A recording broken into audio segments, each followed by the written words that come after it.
What is up? Let me make sure everything's working. Everything's good. How's everybody doing out there? I accidentally, while I was playing my music, hit the button to encounter the Impidimp. So this is actually 1732, and we're going to run. It was not shiny. Thank God. That would have been really, really awkward. I come back, there's a shiny Impidimp on screen. Literally, like, during the intro, I was, like, getting set up, and I accidentally hit the mushroom. So, yes, we are at 1732. How y'all doing out there in the internet land? Welcome, Morgan, Insert Funny, Spatial Ren, Mort the Chicken, Z-Wolf Blade, Charizard Tamer, of course, Jason, what's up, dog? Happy birthday.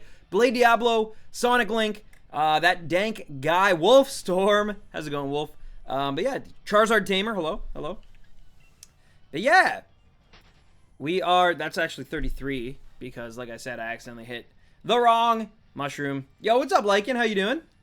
Welcome one, welcome all. Yeah, last time I saw you guys, it was Saturday afternoon, I believe. It's been a busy week since then. I'm sure as many of you guys can probably also attest. It's been a crazy week, man. Like, so much stuff involving the holidays. Like, Star Wars is coming out. If any of you guys are interested in Star Wars, I don't know. I know the last one was a little bit, but, you know, that's neither here nor there. But yeah, so that's coming out. The holidays are happening. I'm on crazy deadlines for work. We got the holiday stream happening this Saturday. So yeah, like there's a lot that's gonna be happening. Also, I got the artwork back from Fluff today regarding the shirt that we're gonna put out, the Let It Snom shirt for the holiday stream this Saturday. It's looking great. It's looking really, really nice. I cannot wait to put it on a hoodie and pop it on. I still gotta fill all that stuff out, to be honest with you guys. But it's getting closer. Yeah. So basically Friday night, I'm probably going to get home like late from work, and then I'm going to like make sure everything is good. Everything is set up for Saturday. We're going to be starting sometime either 11 or 12, 11 a.m. or 12, like noon Eastern Standard Time. So look forward to that. That's going to be good, going all day. Going to be shiny hunting for Snom as well as a few other ice types if we get Snom, which hopefully we do. So yeah. What size will the shirts be? They should just be all like sizes because it goes through. YouTube has like a relationship with, I believe it's Teespring. That's just like built in, so it will actually appear under, like, even on like mobile, it'll appear under the video player, and you'll be able to see it. So I won't even have to like advertise it on the stream. It will be there. Of course, I probably still will advertise it on the stream. Let's be honest, but yeah, it's gonna be fun. I'm gonna change the overlay just a little bit, not a whole lot. I'll be honest with you guys, just enough that it's, you know, a little more wintry, a little more holiday themed. That's gonna be exciting. I'm really looking forward to that. And just, you know, hanging out with you guys on Saturday. It's going to be really fun. I haven't done a very long stream since Sword and Shield came out like a month ago, so, which is also really insane to think. Like, it is the 18th of December right now, which means, yeah, like, Sword and Shield came out like a month ago. It's crazy how fast time is flying by, honestly, but wouldn't have it any other way. And hey, we are 3 shinies further than we were a month ago, so that's nice as well. You know, a month ago, I might not have known who Appleton was. Am I early? Spike Trap, you are right on time. You're always on time. What's up, Nobes? How's it going? Let it snom, let it snom, let it snom. Tens, can you try to get Cram before Dallas? Oh my goodness. Is Dallas still going for Cramorant? That's crazy.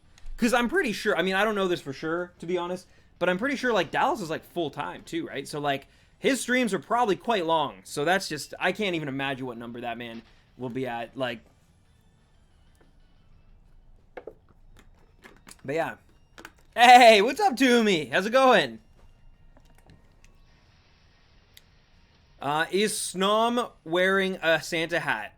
That'd be cute. I sure hope so. No, so we're actually staying away from specific, like, sort of Christmas things. Although, that being said, I might actually put in the thumbnail a Santa hat on Snom for the thumbnail. But for the shirts themselves, and the reason for that is actually very strategic. It's just simply that by the time these would ship out, because we're doing the stream on the 21st of December, by the time they would ship out to all you lovely people and you get them in hand, unfortunately, the holidays will have, like, been far gone. Like, I think we'll probably start seeing, like, the first person to get theirs, it'd probably be, like, you know, the first week of January, and then most people will probably get it the second week of January, just having worked with Teespring in the past and knowing sort of their shipping times. Yeah, I mean, mind you, I think, like, the more that gets sold, the faster the shipping can be sometimes. Like, the more, basically, reason they have to manufacture them and, like, want them. But let's be honest, I'm a fairly small YouTuber at this point. I expect to, sell only a few, and that's totally cool with me. Like, I am not in it. I'm in it more because like people were asking about it, because I put out 2 years ago, I did a holiday stream, a 10-hour holiday stream trying to get Shiny Guzzlord. And for those of you who don't know, we did a shirt commemorating that. And now, because I've, just kind of disappeared from time to time off the face of the earth, a lot of people, like, it's almost considered like rare merch, sort of, because like only a few people bought it. That was kind of at the end of when I was kind of streaming. And so the numbers, like, were only so big. And so only a few people bought the shirts at that time. And now, people are like, when are you going to put out more merch? When are you going to put out more merch? Well, this is the time to kind of honor and commemorate that 2-year thing. This is the time to do it. So if you want Random 10's merch, this will probably be your only time until maybe next holiday stream. So, not that to be honest, like, I feel weird when I even wear my own merch. So I get it. I also understand that the holidays are busy and expensive. So if you can't afford it, don't worry. Like I said, there will be more in the future, but it's just going to be a while away, I don't know. I'm just like, if I was like, a super big creator, obviously I'd be more, and more people wanted merch and stuff, then, I'd be more into it and making stuff and keeping on top of that. But just because of the fact that, like, again, I do think these streams comparatively, can be a little smaller, and I think the interest in shirts is only like, maybe 10% of the community. So that's, yeah, but we'll see. And thank you, Tom's Mons.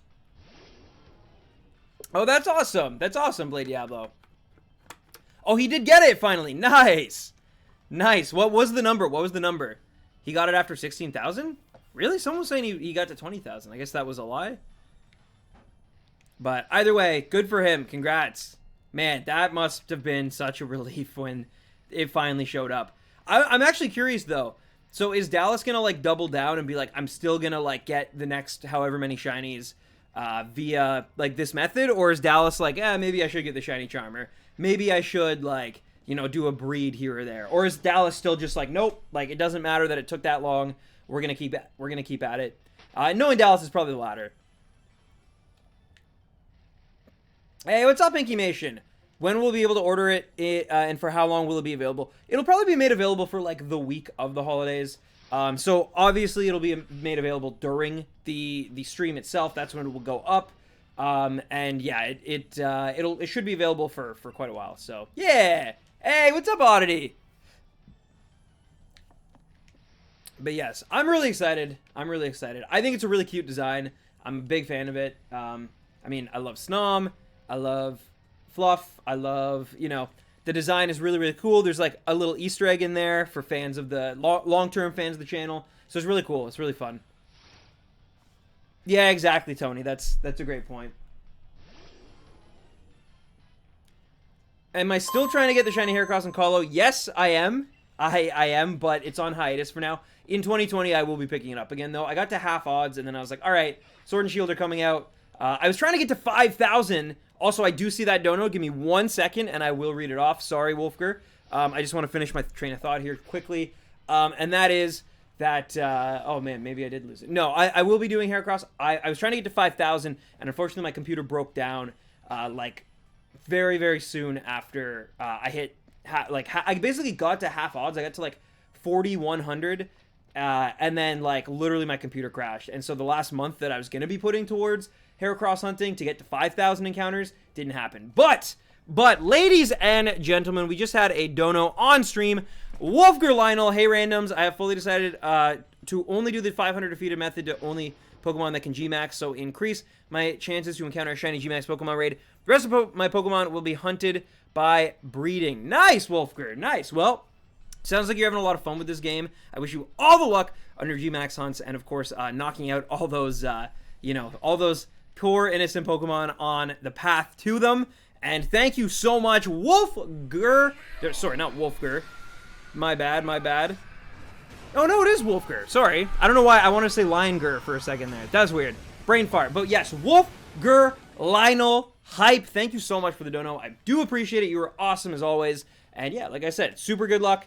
I wish you all the best in your hunt for the G-Max Pokemon. I have not done a G-Max shiny hunt yet, nor do I know if I ever will do it, just because just the methodology behind it just doesn't seem that like captivating to me personally for a stream. I might maybe attempt it one time or another on my own, but we'll see. We'll see. I think that's very, very hardcore though. Like, so I wish you all the luck. Yes, exactly. P. Kamiya. I hope I'm pronouncing that right. Yes, there is basically if you knock out. Oh, yo, and what's up, Sonic Chat? Welcome. Yes, if you knock out 500 of the same species of Pokemon, battle is the correct term. So basically, catch or knockout. Then you, yeah, you end up basically like maximizing your chances of wild encounters of that Pokemon by 3%. So yeah. Hello, Zane. Were you going after Veruzian tonight? Is that why you can't feel your face? Ooh, nice, Spatial Ren. Congrats on your shiny Wooloo. That is awesome. Also, for the record, because someone actually scared me on I think it was Saturday's stream. Probably Saturdays. Maybe even it was last Wednesdays. But someone actually scared me and was like, mentioned that, like, do you even know if these can be shiny? Like, what if they're shiny locked to the mushrooms? I looked into it. They're not. So we're just, you know, maybe not unlucky, but certainly, like, haven't been lucky yet. So, yeah. Going for Nickit. Nice! I was. Nice. How many you end up with? I'm getting some performance issues. Might just be me. Yeah, my stream says it's pretty good. Honestly, I'll be, like, straight up. Ever since I've gotten my new capture card, which, I mean, it was time for an upgrade. My last capture card was a 2012 model, Elgato, so I finally upgraded it today to, like, the HD60S. I didn't upgrade it today. I upgraded it this, like, Force Sword and Shield. And, man, the difference is made in terms of, like, I don't know what it is, but, like, just maybe also I've been lucky that my internet locally has been pretty good, too. Other than that one time, if you guys remember, there has been one time recently where I had, like, 5 left to go, and it just cut out for some reason at the end. Other than that one very specific time, it's been pretty good. Streams have been, like, pretty good. Not a whole lot of lag. Definitely not as much as when I had my older card, and during the Heracross stuff, even. And especially, like, desync issues between my, like, mic and the card, so that's been really nice, too. And, yo, Wolfger again? Let's go. Thank you, Wolfger. So far, Garbodor and Hatterini are at 500. Dreadnoughts and Corviknight are on the close. The rest I'm trying to find faster encounters. And the Galar starters will be a big hold-off until their hidden abilities are available. That makes sense to me. Thank you so much again, Wolfger. That sounds awesome, though. Sounds like you're, yeah, you're getting close with that Dreadnought and Corviknight. Thank you, thank you, thank you. Can we get some Wolfger hype? If you got wolf emojis, post them in the chat, please, and thank you. Wolves are just cool in general, but also Wolfger Lionel makes them even cooler. So thank you, Wolfger Lionel, and I appreciate it. And again, like, just all the luck in the world on that. This game has not made shiny hunting, like, the easiest, let's be honest. So the fact that you're going for some pretty crazy stuff is really a testament to, you know, just, like, how, like, amazing of a shiny hunter you are. So congrats, or good luck, and, you know, inevitably congrats, because I know you will get them because you're persistent and you're determined. And thank you once again. And yo, what's up, Tuck? I am still on Impidimp. Yeah, apparently the shiny charm doesn't affect the mushrooms because it's a static encounter. And it's too bad I didn't know that before I kind of, you know, wanted to do this one so badly. But that's fine. That's fine. It might take us a while, but we'll get it. We will get this. And it could happen tonight. Like, let's be honest. Tonight, if anyone's curious, we are going to 2000, maybe even 2001, because, you know, sometimes I like that little extra over. But yeah.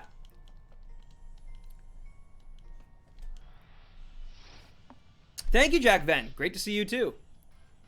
All right. I hope you're right, Zaloops. I hope you're right. I will also say, too, though, part of me hopes you're right, but then part of me also hopes it takes a little bit longer. But only because, essentially, I don't have any additional, like, assets made currently because of how, like, crazy the odds are for this one. So when we get I almost said Impod. When we get Impidimp, it will literally be like, it'll be like Impidimp, and then, you know, we can talk and chat for a little bit. I can show it off in, you know, Pokemon Camp and whatnot. But if it happens at 1780, it's going to be a very short stream tonight, my friend. So I'm hoping, you know, somewhere between, like, you know, 1850, 900 would be really, really nice. That'd be a great sweet spot. And yo, Elite Dog 25 coming in clutch with the super chat. Let's go, Elite Dog hype. Thank you. Wolves, dogs, I don't know what's going on, but this canine family has got it unlocked. Thank you so much, Elite Dog. I really do appreciate it. I wish you all the best on your hunt as well. Look, I'll be honest right now. I'm also currently very unlucky. It sounds like you're probably going through something a lot worse in terms of your hunt than, you know, Impidimp. Sounds like you're at a much higher number by the way you kind of like phrase your sentence. But it will come. The luck will turn. It will end up on your side and you will get the thing. As you know, it's just all about persistence. It's about keeping up. And yeah, if you guys can find a dog emoji, I challenge you to find a good dog emoji and post it for Elite Dog 25. Thank you so much again, friend. And again, continue, be patient, be persistent, take a break if you need to, switch up your target if you need to. But, you know, it can't not shine. If the only way it can't not shine, that's really complicated to say. Basically, the only way it doesn't shine is if you give up on it, you know? Because otherwise, you still live in a world where it can happen, right? So, like, for example, long time ago, I gave up on a shiny Entei in Pokemon Omega Ruby and Alpha Sapphire. And so it can't shine if I don't go for it anymore. But now I got Heracross. I got, of course, Impidimp now. There's also a Regirock from back in those days that I, had it initially hunted. I have stuff like Komala that I have actually put so much time into and never got, and still to this day haven't got. And, they're regrets. So, like, keep on it. At least this one. If you get this one and then you decide, you know what, I'm good for a while, that's totally fair. But do it. You got this. 340 eggs for Farfetch. Oh, you got this. I believe in you. You will get this Farfetch. Trust me. You got this, Elite Dog. I assume you're Masuda methoding. If you Impidimp kill count is 500 plus, why don't you just look up for them in the random grass or in the wild area? Because this gives me a guaranteed... one second. Okay, I was counting right. But doing this method gives me a 100% encounter rate for Impidimp. The highest other encounter rate is 35% during heavy fog in, I think it's the Giant's Mirror, or some place with Giant in the name in the wild area. I looked into it. I looked up all the specific spots. And yes, to get a shiny Impidimp in the wild, this gives me, of course, yes, it's 1 in 4,000 if it's a static encounter, which it is, so... it does seem like the odds are stacked against me that way, and the Shiny Charm won't apply, but I also don't have to sit through countless other encounters, which, trust me, as someone who did Toxel, was really, really frustrating. Like, sometimes you just end up with, like, 3 Corviknights in a row. Here's a Shelmet, here's a Leopard, and so, because of that, I really wanted to, like, make sure that every encounter I had was the Dimp, you know? Week 6 of Fine and Blue Man group. It might have been the Giants cap. But I did look into it, I swear. And the highest possible encounter rate from Overworld is Hidden Grass, 35%. There's no, unfortunately, like, these are the only Overworld ones that are given. And like I said, it's a personal choice. I'm not saying it might be the correct one, because obviously my odds are higher doing it this way. But it's a personal choice based on how frustrating I found in encountering the other Pokemon in Toxel, like with the Toxel hunt, was. So... that's why I'm doing it this way. I know it might not be best. Let's be honest, at the end of the day, if I really, really wanted the thing that badly, I would just breed for it anyway. So I don't mind doing it this way. I don't mind the 1 in 4,000 odds on this. I feel like we make pretty good time because it's not 1 in 4,000 plus, like, we're encountering a bunch of other stuff. It's pure Impidimp. It's bound to happen. It's just a matter of when, Any plans for the next week leading up till Christmas? Well, Laws, we are... seeing Star Wars, I believe, tomorrow night, but it's going to be a late show, so that's going to make going into work Friday very interesting, because I'm going to be out of the city, so getting back into the city and getting to work on time, hopefully there's no, like, snowstorm or anything, because it's a very busy week at work, so I'd rather, be able to come in, but yeah, so we're doing that tomorrow. Friday, I'm basically, like I said, I'm going to be probably working late, and then, that night, I'm going to be basically, like, making sure everything's ready to go for the holiday stream, which will be on Saturday, starting sometime between 11 a.m. and 12 noon Eastern Standard Time. Going to go for about 10 hours. In that stream, going to be hunting some ice types, hanging out with you guys, having a great time. Maybe I'll have some eggnog. No, I actually am not even a big eggnog guy, to be honest with you. But, yeah. And then, once basically like once Sunday comes, I am like free of any semblance of responsibility. Like when Sunday arrives, I am going to be going back home. I'm officially on holidays at that point. I do have to work from home technically for my company. I have to be on call essentially in case of an emergency or something. I do have to like be there and deal with that. But I'll be honest, it's kind of unlikely to happen. I'm basically at that point going to be like sort of on holidays, and I can just go home, eat cookies, play games, not worry about streaming, not worry about editing at work, not worry about, you know, videos for this channel or shirts or any of that stuff. I just get to relax. No Star Wars I got to worry about and how I'm going to like get to and from there. I can just chill, you know, and I'm really, really excited for that because even I took a week off when Pokemon Sword and Shield came out, but I was basically working the whole time. I was just, instead of working and editing at my work, I was just, you know, working on the Black and White 2 review and then working on the thumbnail and the layout and things like that, right? So I've been a very busy boy basically since like the week before these games came out, especially. But even before then, every night I was coming home and I was working on the Black and White 2 review. So basically since October. Since like October 1st, I've basically like not had a whole lot of nights to myself to just like do nothing, like just play video games, watch anime, like, you know, hang with Nad. I mean, I do get to hang with Nad usually on weekends, like Saturday nights, Friday nights, things like that. But it'll be really nice to just be able to spend a full week. We're both off. It's going to be great. And see my family. I actually missed Christmas last year. I wasn't able to get down there, and I completely missed Christmas. So, yeah, I worked too hard, basically. Not so much with streaming stuff, but it was very crazy at my work a year ago. We really didn't, like, plan it as well as we should have. And so I ended up, like, sick, like, physically sick. I was emotionally overworked. It was awful. So I actually didn't make it out to Christmas, which I've heard, you know, plenty of times since then, how bad that is. But I was actually, like for real sick. Hey, what's up? What's up, Barles? Welcome. It's negative 8 degrees Celsius out. Yeah, it's negative 11 here. And of course, I don't know why, but my gloves fell apart literally this morning. Like, I have gloves that you can still, like, use your phone with and stuff. And I've had them for, like, about a year now. They were pretty cheap. I think I only spent, like, 15 bucks on them or something, which, as far as winter gloves go, isn't actually a whole lot. But yeah, the inner part like broke out and it's weird. So I got to get new gloves. But of course, Amazon is super swamped right now because of the holidays. So that means I got to find a brick and mortar store to get new ones. But I want ones that you can like touch the screen with. So it's not as simple as just like going into like a dollar store. But anyway, first world problems, right? I don't know if I'm a trooper white. I'm still pretty like, I don't think, I'll be honest, like this game, we do how many, like we do 300 Impidimps like per stream basically, right? Like we encounter 300 Impidimps per stream. To me, that's like so easy. It's so nothing. Comparably to what I was doing with Shadow Shiny Heracross in Coliseum only a few months back, like this is still a cakewalk. Toxel was still a cakewalk compared to that. So I mean, like, you know. How are you? I'm good, Sonic. How are you doing? I'm very, very busy, and I'm definitely, I'll be honest, a little stressed right now.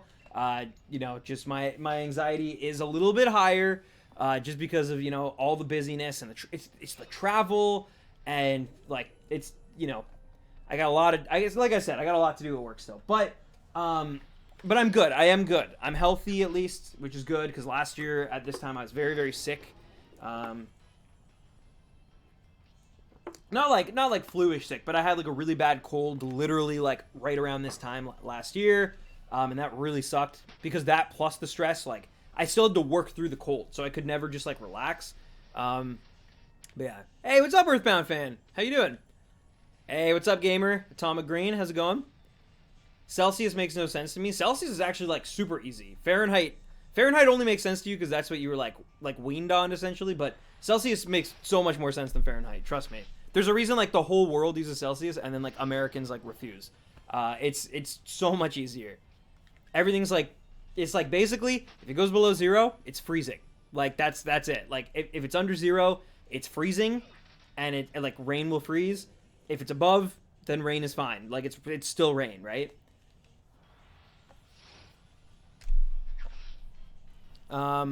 My gloves better not give out. Yeah, our umbrellas gave out on the same day. I did get a new umbrella, actually. This is true. I got a new umbrella this weekend, so that's good. Couldn't find gloves for the life of me. Well, mind you, I didn't really know that they were going to, like, bust. But it's funny because I actually was looking for new ones because they kind of started a little bit. Today was, like, the last straw, though. Today, I went to put them on, and the whole, like, inner part just, like, came right out. It was messed up. So, couldn't wear them on, like, the coldest day so far this year. Well, this winter, I should say, because, you know, this year also at January, February, which is very cold. Colder, much colder. January, February here is much colder than December. Even March to an extent. And then it starts to warm up a little bit towards the end of March, usually. But, hey, nice insert funny. I'm sure you'll figure it out. I just want to sleep. I've been waking up from stress at 5 a.m., which I feel like isn't too healthy. It's not too healthy, but it's also, I mean, like, you know, once in a while, like, here's the thing. Here's the thing about stress. Stress isn't great, but it is a natural part, right? Anxiety's not great, but it is a natural part of the human experience. And sometimes you need a little bit of anxiety and stress to make the good moments feel better. Like if we were just even keeled like the entire time, then, you know, we wouldn't be able to appreciate when you can just relax and calm and get a good sleep in on a Saturday afternoon. You know, it's because we have Monday to Friday that we can appreciate Saturday and Sunday, you know. It's one of those sort of deals. At least that's how I choose to look at it. Oh, that's awesome, Sonic. I'm so happy to hear that. That's amazing. I hope it's going well. I'm so happy that you're able to, you know, you're able to just talk to somebody one-on-one. Because obviously, like, Discord, as much as we love you, like, we can't, like, there's just only so much we can do via Discord, you know? It sucks, but it's just part of the reality.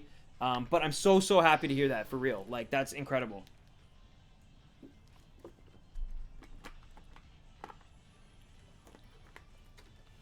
Yeah, later, Spatial Ren. No worries, no worries. Yeah, no, exactly, Laws. And you know what? To the point of Celsius as well. I mean, a lot of people at this point think that, you know, daylight savings time doesn't mean anything. And we still use that in Canada. So that wasn't so much an attack on Americans as it is more just like, sometimes we do actually invent better systems. Or, you know, it's better to just eradicate an entire system like, you know, daylight savings time. It just makes more sense for the modern world. But, you know, we just, sometimes we're long to change, I guess, you know? I'm good, just trying to get a G-Max Pikachu and Eevee because I don't have Let's Go Pikachu and I lost my Eevee. Oh, man. Well, you'll get him, Earthbound. You got this.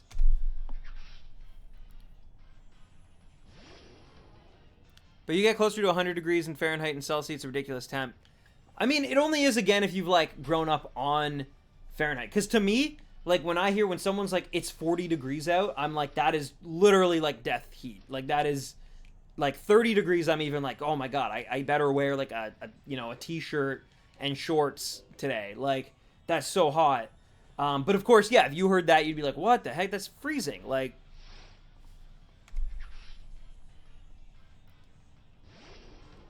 Celsius and Fahrenheit sync up at negative 40. I hope I never encounter temps that cold. Yeah, 40 below is... I'll be straight up. Like, I have been in 40 below weather. I lived in Alberta from basically January to March, which is, like, again, Canada's sort of, like, coldest time period. And it wasn't, like, a natural negative 40, but with wind chill, it literally was negative 40. Like, I physically remember there was a day where I was off that day. I didn't have to work that day. And I was going to the community center to go to the gym. And I walked out of the house, and I had, you know, semi-recently showered, I guess. Oh, no, you know what? No, I actually hadn't even showered. I went to I was walking out. I got to the bus stop, and I was waiting for the bus. And as I'm waiting there, like, you know how when it's, like, really cold out, you can actually feel, like, your, like, nose hairs? Essentially, like, your nose, any wetness in your nose sort of, like, freeze up. I'm sure, I know it's gross, but I know a lot of you guys probably know what I'm talking about. It was like that, but to the point where, like, it started to, like, burn. Like it was, like, hurting because it was, like, there was a little bit of moisture, like, in my nose at the time. And I was, like, and then I could start to feel it, like, in my hair, sort of, and, like, it was, like, burnt. Like, it was very, very cold. And I was bundled. Like, I was wearing scarf. I was wearing, like, heavy-duty gloves, boots, like, I was ready. It wasn't snowing at all. That was the craziest part. It literally wasn't even snowing. Like, it looked like a nice day, but it felt like death. And I actually had to just be like, nope, not today. And I just went back inside, and I didn't go. But I made my way all the way to the bus stop, And as I was waiting for the bus, I was like, yeah, no, like this is not okay. Have you tried the new buddy system in Pokemon Go yet? I have not. I have not tried it yet. Currently, I have, I believe, a Burmy as my buddy, trying to get Mothim. But I do want to. I do want to. It's very cool.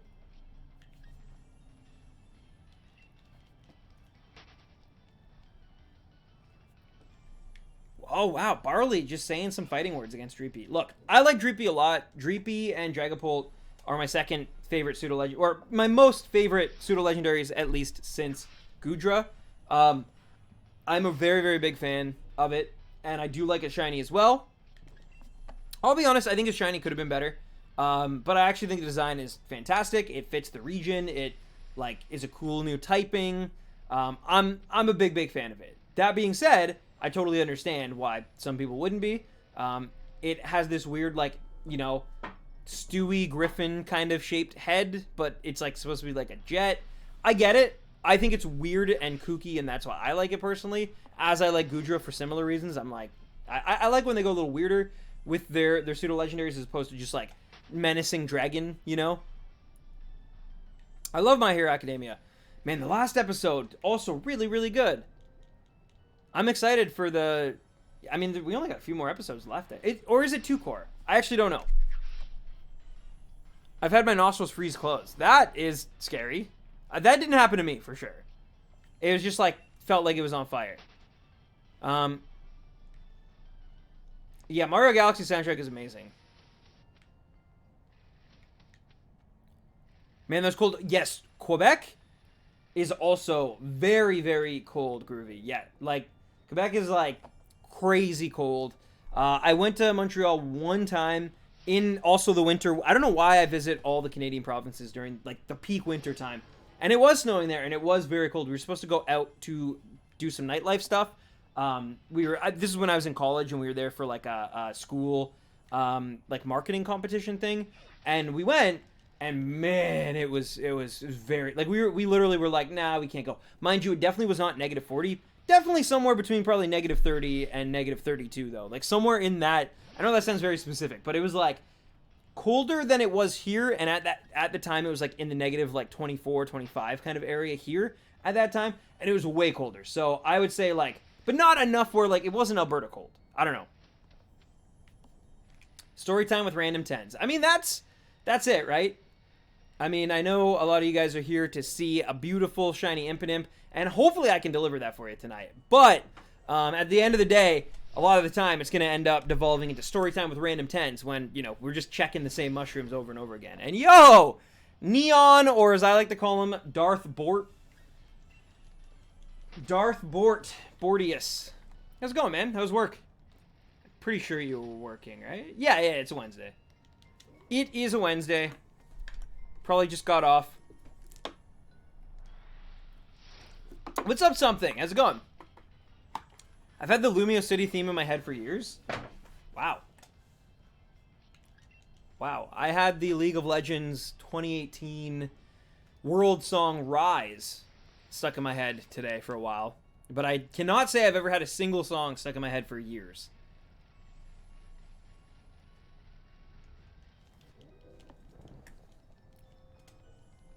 Red Riot's my PFP. Red Riot was sick. That was actually with Fat Gum and Red Riot, and like it was a really good episode of My Hero. I gotta say, it was very, for me, my favorite season so far has been season 2. Season 4 is giving it a run for its money. I'll be honest, it's really great. It's really well told. Work was decent. I'm glad to hear it because I know like it's that time of the year. 'Tis the season, right? So I'm glad that it was decent. I'm glad to hear that, you know, nothing too crazy happened. That's good. Barley, X and Y is terrible music. The gym leader theme is no theme. It's just the startup that should only be there for at most 20 seconds. Shop is a better theme than the gym leaders, which is sad. Yeah, but, I mean, I don't know how to say, what to say to that. But I can definitely say that the gym leader theme of this generation is fantastic. Like, it already just made that encounter with Impidimp, that one small encounter, like 10 times more hype. Man, I actually, like, this is the first Pokemon soundtrack that I'm actually Like, I adore this soundtrack. Like, I listen to, not all of it, but parts of this soundtrack, like just when I'm, like, working, when I'm, like, creating stuff, because it's just that good. And I'm not saying, like, Pokemon's always had great music, don't get me wrong. But, like, this is the first stuff in a while where, like, some of the themes are just, oh, incredible. Anyway. And then when they go, like, oh, my neighbor's probably, I just heard my neighbor outside, probably wondering what I was doing in here. Why I was, you know. I liked Ignite, don't remember what year it was. I think Ignite was, what, 2016, I want to say? I've honestly had other friends from the Sun movie in my head since it came out. Oh, I think did you mean Steven Universe? I bet you meant to say, and it autocorrected. Interesting. I love Marnie's battle theme. I do as well. Yes, great theme. Bro, imagine living next to a Galar stadium. That would be that'd be rough. I mean, as somebody who has literally lived beside a train, like slept, I'm not even kidding, like slept basically like 15, 20 feet away from a train, like outside my window, every night for like a year, on a tiny bed too.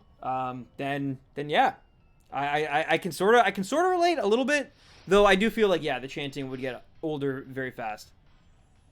Really hope you get this little guy tonight. Me too, man. Me too. Because the next stream I do will not feature this little guy. Because we're doing a holiday stream this Saturday.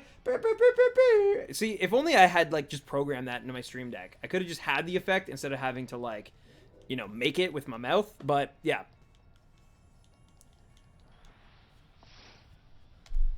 Finally got the shiny charm today. Hunting shiny Rookity. Nice, Joe. Nice. I hope you get it quickly. Because some people it took a very long time for. So, is Grimmsnarl secretly a skinny boy like Impidimp? I don't really know, because I haven't really used much of Grimmsnarl. I really want to get a shiny one, though, because it looks awesome. What up, Jimmy? How you doing tonight? Welcome to the stream. Yeah, it's all good, Morgan. You're allowed to have your opinion. And yo, what's up, Beetlebum? Welcome, welcome. I hope you're feeling good lately. Happy holidays to you, my friend. And, yeah. Good to see you. Hey, yo, and Nick Meister, how's it going? I'm seeing it tomorrow, Nick. Seeing it tomorrow. No spoilers, no spoilers. But yeah, how's it going, Nick? What are you doing this Saturday? I'm doing a holiday stream. We're going to be shiny hunting for Snom. I don't know if you know, there's this Pokemon, this deity in the Pokemon community lately by the name of Snom. So we will be, yeah, we will be. I wonder, like, half of me wonders if, like, Snom, is it the design or is it the name? Because Snom is a pretty great derpy name for, like, you know what I mean? I love it. I love it. But it just, like, I wonder what the, because we've had Grubbin, and Grubbin is kind of, like, sort of Snomish, right? We've had Pukumuku, and yet for whatever reason, like, Snom is, like, far and away the most popular. I'm 9-15 eggs in a shiny dino, and I've never been more demoralized in my life. Eagle Strike, I'm telling you, keep it up. It's gonna shine. It could take 2,000 eggs. I hate to tell you, but the thing is, you started this hunt. You already put all this time and effort and, you know, desire into this hunt. So, like, keep at it. I promise you, when you finally get it, it'll be more worth it. The Pokemon, the shinies that I remember the most are the ones that, like, took me a struggle to get, right? Toxel is included in that, to be honest, because that was, like, there's a lot of hours put into Toxel, right? Comparatively to, like, Rookie or Applin. Toxel took a really, really long time. So, and it was worth it. Like, now I have very, very fond memories of Toxel. Now, that being said, am I gonna, like, get a Toxel tattoo on my right, like, arm area, inner arm, bicep, tricep, to, you know, match the Mimikyu? No, I'm not gonna do that. But it's still, like, you know, most, I would say, of, like, probably, like, 7 out of the top 10, like, shinies that I, like, remember the most fondly are ones that took a long time. The ones that were a pain, a thorn in my side, you know? My brother got a full odds shiny Morgrim here, and I'm trying to get a full odds Stuffle, so watching this watching this hurts me mentally. Oh, it will happen, Morgan. My odds aren't great, I'll be honest, but it'll happen. Any plan B if you get Snom early? Yeah, I'll be honest. If I get Snom early, it'll definitely be another ice type. Originally, I was thinking about doing the fossils, but I'm not going to lie. After I learned that this Impidimp hunt is a lot trickier than I thought it was going to be, that being that the Shiny Charm doesn't affect it, I'm not quite as, like, excited to get into another type of hunt that's essentially the same, because the Shiny Charm also doesn't affect the fossil odds. So I'm kind of like, you know, on the fence about that. I probably won't have enough time if I do Snom to also do that. That's the sort of thing that I'd have to just devote the entire, like, 10-hour period to if I did it. However, I'd love to do Darmanitan. I would love to do Ice Cube. So maybe one of those two. Oh, it works perfectly, Glass Bullet. Has there ever been a song in a video game that made you emotional? Of course. Of course. Zelda's Lullaby, man. All the way back in the day. Like, Zelda's Lullaby, oh, so good. I love Zelda's Lullaby. What else? I really like the Sonic Colors theme by Bowling for Soup. Or no, sorry, that's Sonic Unleashed. My bad. I also like the Sonic Colors song, but I'm thinking of Sonic Unleashed. I love that theme. I see it now. What else makes me emotional musically in video games? Let me think. Rosalina and the Observatory 3. Love it. Made me very emotional. Which is not very hard to do for a Mario game. Trust me. That's probably my favorite song from the Mario Galaxy soundtracks. I love that song. I mean, Sticker Brush Symphony, but, like, for different reasons. Like, it made me emotional, but maybe not sad. Maybe, like, it was just, like, intensity. Like, that was the emotion I felt. So, yeah, I love that song. I mean, there's so many. And Zelda, like, continued to have great ones. Wind Waker, the end credits from Wind Waker. Yeah. There's some great video game music out there. I started messing around with my old Pokemon Platinum version yesterday. Ended up successfully Raider chaining for a shiny for the first time. Nice, Sincerity. I have actually never done it myself. I've never even really attempted it, though, to be honest with you. I never really shiny hunted in Gen 4. And when I have gone back and played it, it's been for pure enjoyment rather than, like, shiny hunting at all. So, yeah. Yeah. Congrats, though. That's huge. What would you end up getting?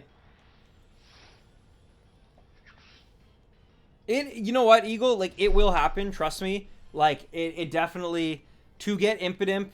I mean, I've seen a lot of other people get Impidimp in, you know, like 400, 500 encounters. And here we are at almost 2,000. And it, you know, it sucks. But I promise you, keep at it. It will happen. You just got to be patient. I know, especially without Pokemon Home, getting rid of the rejects, very tough, I'm sure. But I believe in you. I think you got this. Oh, that's great, Sonic. That's great. Oh, nice, Morgan. Yes. Also, man, Chrono Trigger. I didn't even think about that. But, like, Chrono Trigger, like, just the main theme gets me, like, hyped up. But I think, like, oh, my God. Why am I having such a hard time thinking of... There's a specific song. There's two songs specifically during the Antiquity period that just, like... Oh, they're so good, and they just, like, hit me. Like, when I hear them, I just immediately... I believe one of them is Corridors of Time. The other one is, like, Shala's theme, or... I don't know if it's just called Shala's theme, but it involves Shala somehow. Both, like, just... Oh, gut-wrenching. Gut-wrenching. Snom and Frostmoth are the Galar versions of Larvesta and Volcarona. Change my mind? Not bad. Hey, Alola from Chile. Alola from Canada. How's it going, Chilean Pokemaster? Welcome to the stream tonight. Hope you're doing well.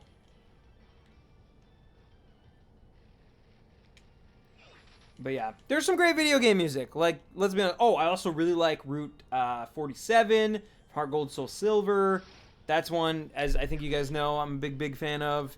Yeah, look, video games, there's so much music. And the craziest part is most of what I've named, with a few exceptions, of course, are are actually can be found in a certain game called Super Smash Bros. Ultimate for the Nintendo Switch. Like, which just goes to show, right? Like, Sticker Brush Symphony's in there, Rosalina and the Observatory. I think it's like a remix, sort of, but I believe it's in there as part of a medley.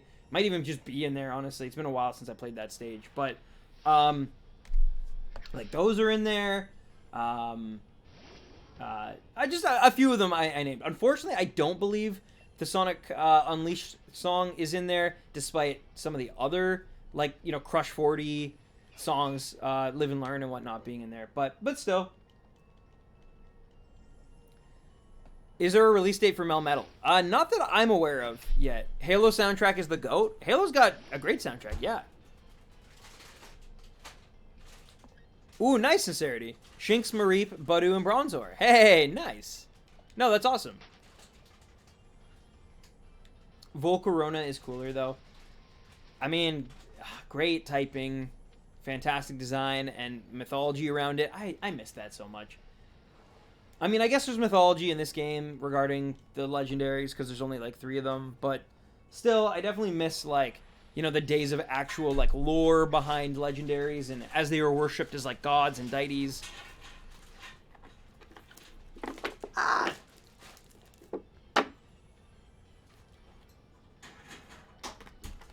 Will the Pokemon model view in your party show if it's shiny? I believe so. Maybe not. Let me double check, because I think they were lazy and did the...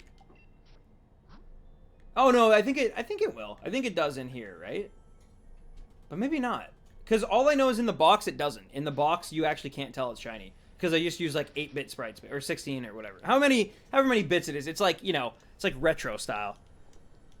Melmetal will probably come out with Home. That's possible, yeah. That's actually a good way. Yeah, that's fair.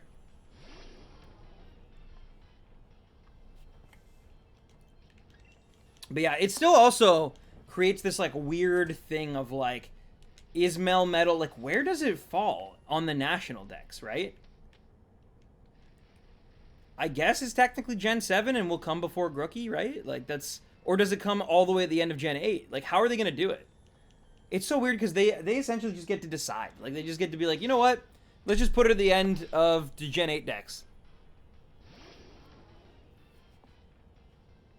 I'm hoping the Melmetal we bring from Let's Go are able to Gigantamax. If I know Game Freak, probably not. But, I mean, hey, we'll see. I hope we get a Pokemon game with a world as detailed as much to do as The Witcher 3 someday. Gabriel, that would be amazing. That'd be incredible. I think we would all sort of love that, right? If, like, the wild area from this game was just, like, the whole thing and just massive.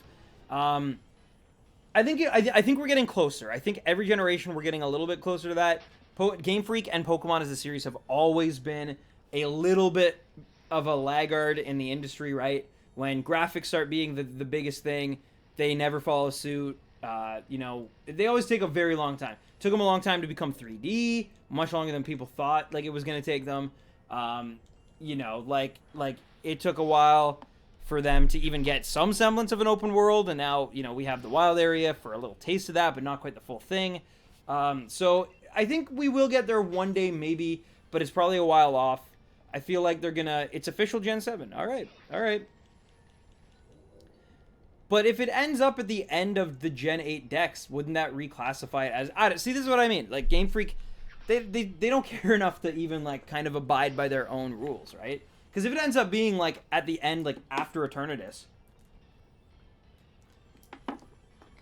then from a deck's perspective, as someone who would look back on you know, these games 10 years from now, they'll just assume it's Gen 8. And whether, like, it's technically this or technically that, people will just refer to it as Gen 8 if it ends up following, you know, like, if its national dex number is, like, you know, after Eternatus. Like, they just will. It's... Whether it's technically right or not. I did a lot of work to get those 400 Meltan candies. Yeah, I still don't have mine. I only have, like, 170 candies in Pokemon Go for my Meltan, so I still don't have a Melmetal myself.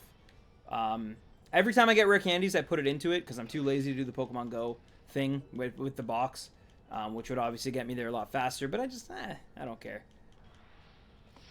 I'm fine. What gen are the Let's Go games? They are 7.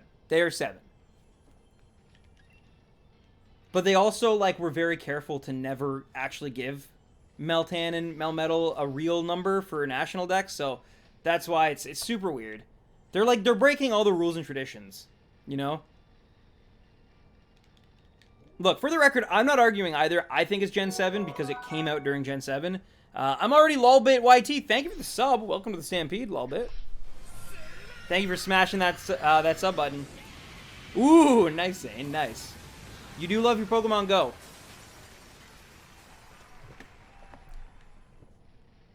Where in Canada are you based? I am based in the Toronto area of Ontario. Side quests alone would help Pokemon a lot. I feel like it could have some genuinely fun ones. Yeah, in places in this game, I actually sort of do feel like they almost like tried to do like a Majora's Mask kind of thing. Like they like there's one instance of there's like if you go to one of the hotels, you go in the room and they're wondering who like stole this thing, and I actually thought it was gonna like evolve into this like bigger side quest thing where you actually have to like do multi steps in it. And it ended up not being that, right? It ended up being like a Squavit or something, like ate it. But, like, yeah, I feel like in places they sort of, like, attempted that to flesh out, like, random characters in certain towns. But then they kind of, like, just abandoned it. And even the ones they did do, like I said, like, were kind of, like, halved. Like, you know? Like, they weren't... There's nothing quite like the getting the Bigoron sword in Ocarina of Time or... anything like of that magnitude, right? Like where you actually have to do like a trade quest or, which they definitely could. They definitely could do something like that. I mean, even like the Reggie side quest in Gen 3, right? Like doing all those steps, having to like that is a side quest. It's not important to the game. You don't have to do it, but you know, it'll help you complete the decks, I guess. And it's just so cool. I miss all that stuff. I miss all the like mystery of Pokemon. Wow, 7,400 Meltan candies? Jeez. Jeez, I wish. I mean, Meltan and Melmetal played a big role in the Sun and Moon anime. You're actually right. You know what? To your point, Amazing Wonder, that's true. I still do think, though, like 10 years from now, people will just like instinctively think of them as Gen 8. Like I said, though, only if Game Freak makes the mistake, and I think it would be a mistake, to put Melmetal and Meltan at the end of the Galar decks. Like, if they put them... Like, in this game, it makes sense for this decks. I mean the national decks as a whole. Like, I think they should, in a national decks capacity, be before Grookey. Like, that is what I'm saying. Like, in the way that Victini was, you know, before Snivy in Generation 5. That's what I want them to do, and that would make sense for them to do, because it is a Gen 7 Pokemon. I have this weird suspicion that Game Freak's not going to care and just give it a number in Gen 8, and then that's going to confuse people as time goes on, and we forget about living in the specific moments when it was actually like a big deal, you know? Yo! Crackner, thank you so much, my dude, for coming in with that dancing Mario. Let's go, Crackner. Let me read your message 1 second here. Sorry, I was so distracted by Mario's, moves that I just completely missed it. Merry Shiny Luck and a good luck Christmas. Thank you so much, Crackner. To you as well, my friend. Happy holidays, Merry Christmas. And thank you most of all. Crackner hype. Go Beyond plus Crackner. Thank you so much. Seriously, you're incredible. Appreciate you. I really, really do. And hopefully we get an Impidimp for it tonight, you know?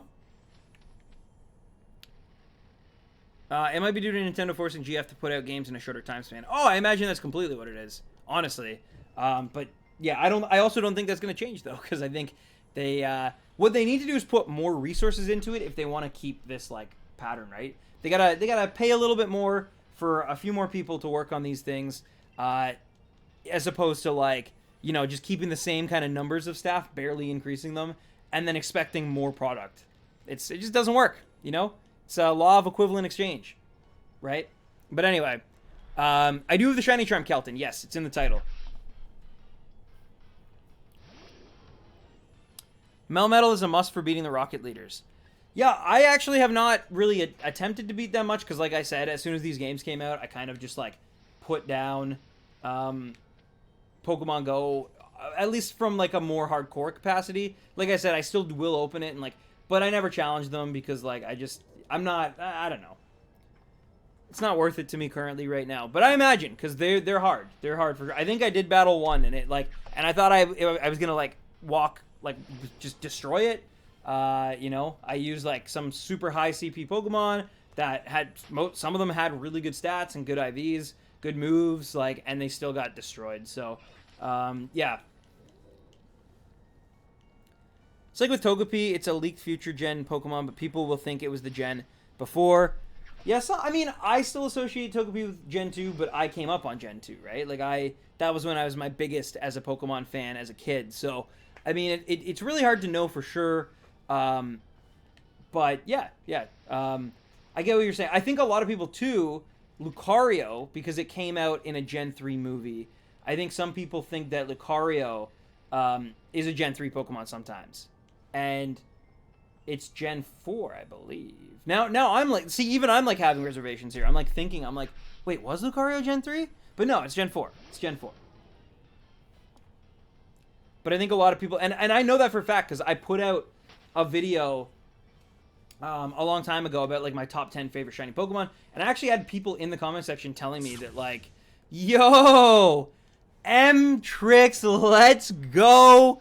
I love the sticker, my dude. Keep it up. Thank you for the boost of hype, and thank you for the sticker. M-Trix hype. Let's go. Thank you so much for going beyond Plus, Ultra, and man, oh man, I do love those stickers. I think there's only like the second or third sticker I've even seen on this platform, but I really do appreciate it. It is somehow motivating. Like, I'm actually like, it like re-energized me between that and Crackner and just, you know, the good discussion happening. But yes, M-Trix hype. Can we get your league card code? I actually don't know how it's done, to be honest, Chicken. So I'm gonna say no for today. I do need to figure out how to do it though, so I can put it in the description. I'm sure it's not even that difficult. I'm sure I could probably just like check it right now.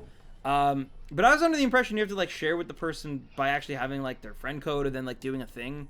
So I don't know. I'm probably wrong about that though. I'm doing both sort of Deathlord, but apparently it might not matter in the end. I have battled 500, but apparently because this is a static encounter via the mushroom, the shiny charm might not apply to it. So it actually is very likely that I'm doing a 1 in 4,000 odds one right now.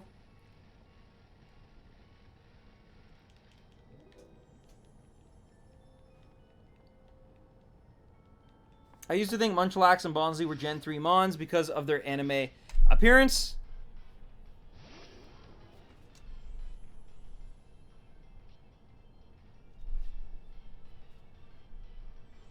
Hey Stan, good to see you again. I listened to your stream on the ride home from a busy workday, and now can enjoy myself like you were saying earlier. Nice, Joe. Nice. Well, good to have you. Welcome, welcome.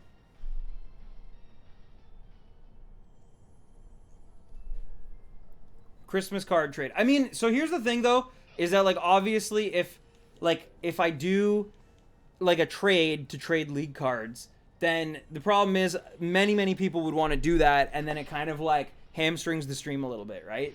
I'm not saying never, but I am saying at least for now, for the rest of probably this year at least, I'm not going to do that because, you know, we have some very clear targets in mind. I would not really want to wait, like not waste time, but essentially like play around with the limited time that we do have, because obviously I can only stream so late. So I'd rather use all the time at my disposal right now to, you know, continue the Impidimp hunt. Now it's possible maybe towards the end of the stream, maybe even on Saturday, we can do some like, you know, card trades and stuff. Maybe, you know, if we've gotten 2 shinies really quickly or something and I have some time to kill, then it's possible. If I don't have my assets made, then maybe we do something like that. And, you know, it's the holiday stream and, you know, it's the time to give and whatnot and doing some trades and stuff. So there's 2 apprehensions. One is, like I said, the timing of like, if one person does it, everyone's got to do it. I can't play favorites. I can't be, you know, biased. I have to just like let whoever wants to. But the other problem is that, as we've seen before, some people like to kind of like actually waste that time and kind of like just troll, like use the open code, then we go into the trade screen, but then they just like show off something they have, or just like, you know, have nicknamed something a bad word, and then we show it on stream, and then they immediately disconnect, and then I'm like, oh, well, that was cool, that was fun, you know? Oh, you just go to share code? Oh, true. I do have the shiny charm. Yes, King Games. It is in the title of the video. Are you going to use Masuda method for Snom or murder method for it? I think I'm going to do Masuda method. I'll be honest. I think the reason for that is actually like pretty understandable. Basically, the holiday stream, you know, it's going to be more for like the stream and the chats and hanging. It's going to feel a lot more relaxed, I guess. Like what I was saying sort of even about this one is like when I get home around like 6 o'clock. I eat dinner. I, you know, catch up on a few things and then kind of immediately go into streaming. And then I literally only have to like around 10 before I start to become a nuisance to like my neighbors. Sometimes I can push it to 11, but most of the time like 10 is a good time to stop being in an apartment building like I am. So I'm very much like on a course of like, I got to try to get as many encounters as I can, especially on something long form like Impidimp. But you know, with Snom, it's a lot more just like relaxed and kind of like, you know, I can focus more on chat and really make sure I'm reading everything. And just Masuda in general is just a lot more relaxing, I think. And a lot more likely that it's going to happen, right?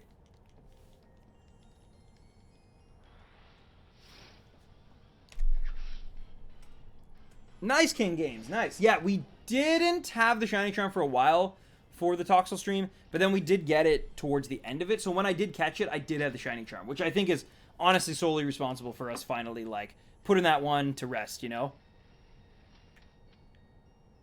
I mean, sure, Josh. Yeah, no worries. Feel free to post it. Trust me, we've had people sharing their friend codes on Switch and Pokemon Go and stuff all the time. I or another mod just might need to like okay it because sometimes it can look like spamming to YouTube's like Autobots roll out. But yeah, I'm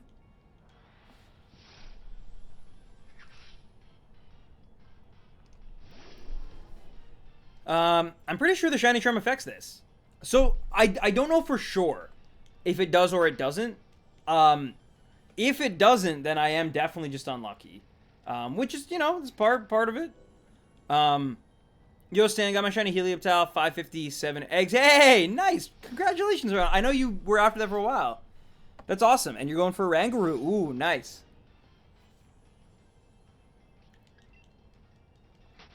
Very nice. Yeah, no worries, no worries. It's good that you asked. A lot of people will just like post stuff, not even thinking, and yeah, it's good that you asked. Don't worry. It's the Decepticons you got to worry about. It's in the name. You're right. You're right, my friend. That is a fact. Decepticons they're deceptive. Yeah, congrats again though, Ren. Honestly, I know you really did work hard for that. Do I need internet to get Gigantamax Pokemon? I don't believe so. I think it helps. I think you're gonna have a hard time without internet and, you know, other actual people to play with. But I think you can do it without the internet. You can do it locally. And you can find them and battle them, I believe, without internet, I think, as far as I'm aware. Though, to be honest, I've only done one Gigantamax, and it was through the internet, so. But yeah, I've only gone after Dreadnought.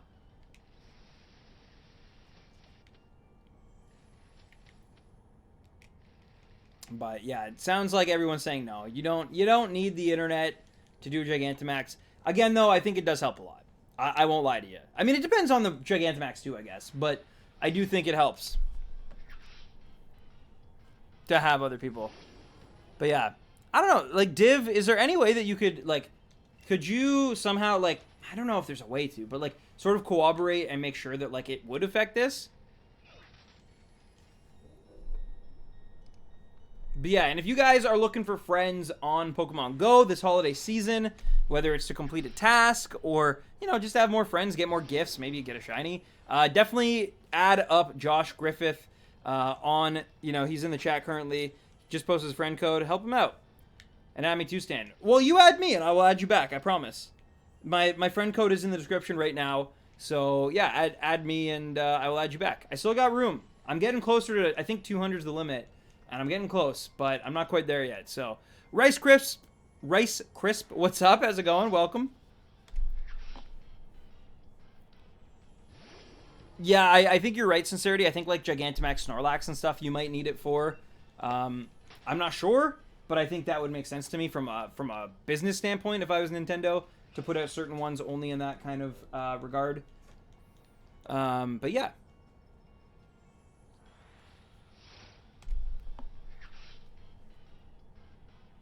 Are we at 1900 yet? No, we're not. We're actually not as close as I thought we were. For some reason, I thought we were like 1890 something. We are not. We're at 1863. Good year. Good year.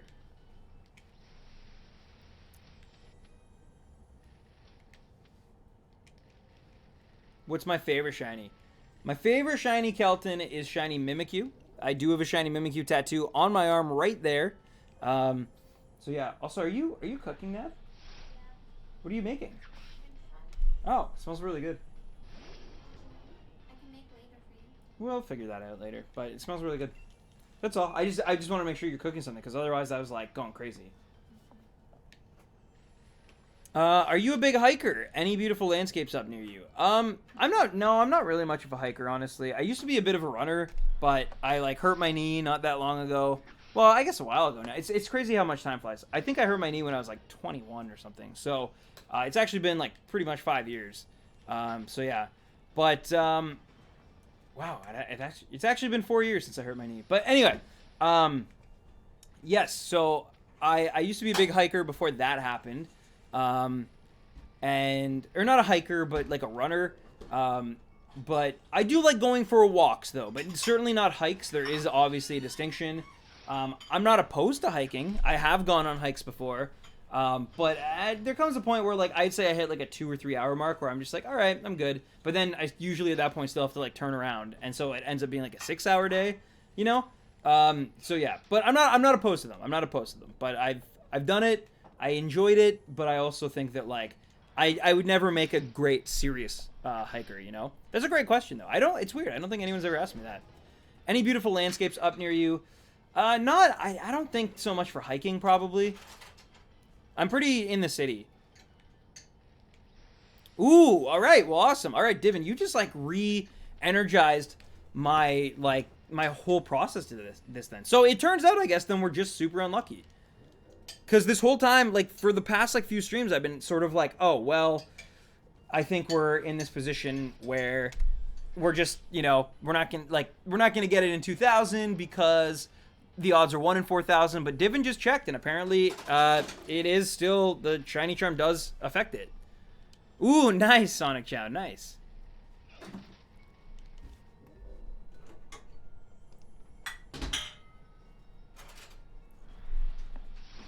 But yeah, all right. So that's good though. That makes me believe again. I believe it's gonna happen, my friends. Out of anywhere to shiny hunt, this is my favorite map. I think it's actually super cool. Yeah, like this area, it's very, very fun, very nice. Oh, thank you, Rice Crisp. Yeah, so then it is actually very possible. And I did say earlier on at the beginning of the stream, I did say the perfect time, I think personally, like for me to get it, though we're actually making way better time than I thought we would. I was like, because we've only been live for like an hour and 11 minutes, but I literally said, I was like, I think like 1850 to like 1900 would be like the perfect time to get it, because I don't have any other assets made, so it'd be like we could still get like a good decent stream in, but then, you know, also, but honestly, I thought I'd be like closer to 2 hours by the time I hit this number. So I guess we're just flying through them tonight. I don't know. Oh, I hope so too, Archjump. But yeah, now I'm back on like this, like, yo, we can get this before 2000. We got this. We got this. If the shiny charm applies, then I got like, you know, I'm almost at odds. Which, I mean, yes, you can go over odds with the shiny. Like 1 in 2000 does definitely not guarantee that you're gonna get it in 2000. But it also means that like we're probably way more likely to get it. Well, I mean, just statistically, we are more likely to get it like sooner rather than later afterwards, right?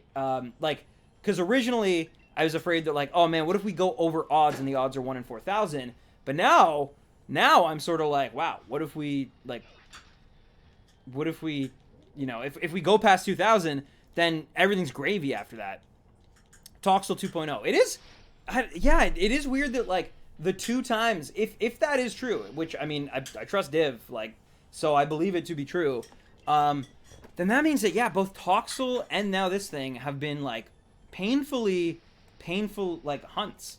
That was a weird way to say it. But, yeah, they've been, like, I haven't had anything that's just, like, come super, super quickly when it comes to at least this method, right? Mind you, there's only my second one. The odds, like 1 in 2,000 still aren't like amazing odds by any chance. They're not like 1 in 700 or like 1 in 800 or, you know, Masuda 1 in 512. Like, but still. Yeah, that is true. Not all Canadians are not. I think like this is something, I forget where I saw it, but someone literally said they were like, there's a difference. Everyone assumes that Canadians are nice. Canadians aren't really nice. They're just more polite. They're just more like courteous in a public setting, sort of. But like from what I've experienced, I know many Americans. I wish I knew more people, you know, from across the world, like in South America and Europe and Australia and stuff. Unfortunately, I only know a few. But what I will say is that I met people from all over the world, and especially quite a few Americans in my time. And I genuinely feel like people are just people. There's, you know, sometimes there's crazies, sometimes there's really mean bullies, sometimes there's, you know, people who are just like the purest people. Like one of the nicest people I know in this entire world is not Canadian at all. He lives in Canada. I work with him, but he's a British man. Like he's a man from Sheffield, and he's one of the purest, nicest, like just altruistic Captain America-esque people that I've ever met in my life. Like just straight up. He does not have a negative bone in his body. I've literally never heard this man talk smack about anybody in the office or outside the office. Like he keeps it very, he's just such a personable, lovable guy. Like, you know, and not Canadian. So there you go. People were saying Reflex. Yeah, people earlier in the stream were saying he finally got the Cramorant. So that's huge. Congratulations. Yeah, obviously, even if Impidimp goes to, you know, 4,000, that's still not even comparable to what Dallas went through, which is just insane. The odds are technically 1 in 2,048. That's true. That's true. Yeah, because 4196. Right. You were correct.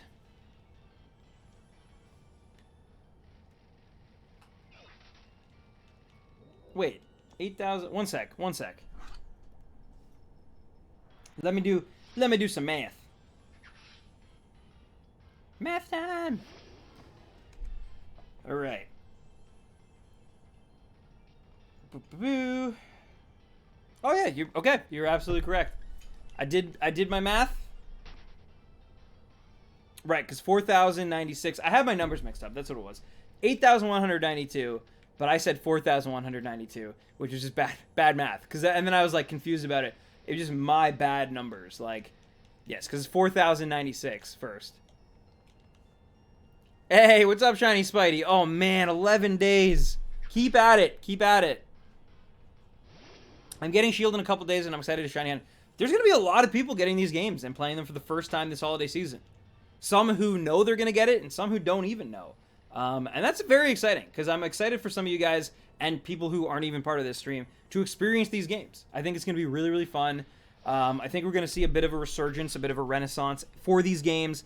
And then, you know, they'll probably kind of go the way of Pokemon games and slowly but surely kind of like fade back out as newer and crazier RPGs and games in general just like start releasing. But it will be nice. I definitely think we'll see a second wind with these games because of the holidays.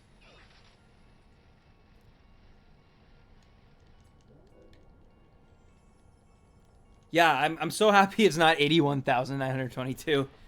I went to Canada for 3 days, and I saw more polite people than I've ever seen in at least the last decade in the U.S. Maybe. I mean, maybe that's true. I don't know. Like, I have been to Boston. I've been to Detroit. I've been to New York, both city and Long Island. I've unfortunately never been to really even like the middle or the southern states. Joel Rimmel, thank you for the sub. Welcome to the Stampede, and thank you for smashing that sub button, Joel. Welcome. But yeah, so I've only been to a few of the like more northern states. I've also been to Buffalo, New York, I guess too. But anyway, my point is just like I've never had this like I've never really ever seen like a sort of like dynamic between people that would be like less than polite, I guess. Like maybe I haven't seen like, people going out of their way to be like, oh no, after you, after you. But I don't see that in my day-to-day living in the city in Canada anyway. So like, I don't know. Maybe I'm jaded because I live in the city, so like people are a little bit more not rude, but certainly like just a little bit more just like busy, like in a hurry, and so they might not like extend as many courtesies to their fellow like commuter or passerby as they do in the like more country part of the. And yo, Kelton Orchard with the sub too. Thank you so much, Kelton. You've been awesome in stream tonight, and I appreciate you becoming a member of our Stampede, our family. And thank you so much for smashing that sub button. Appreciate you. Also, I totally overcounted there. Back to 1885 with you. But yes. One day we're going to get a shiny imp. It's going to be blue. And that'll be cool. But it's not this one. It's not 1886. Man, I really hope we get this under 2000.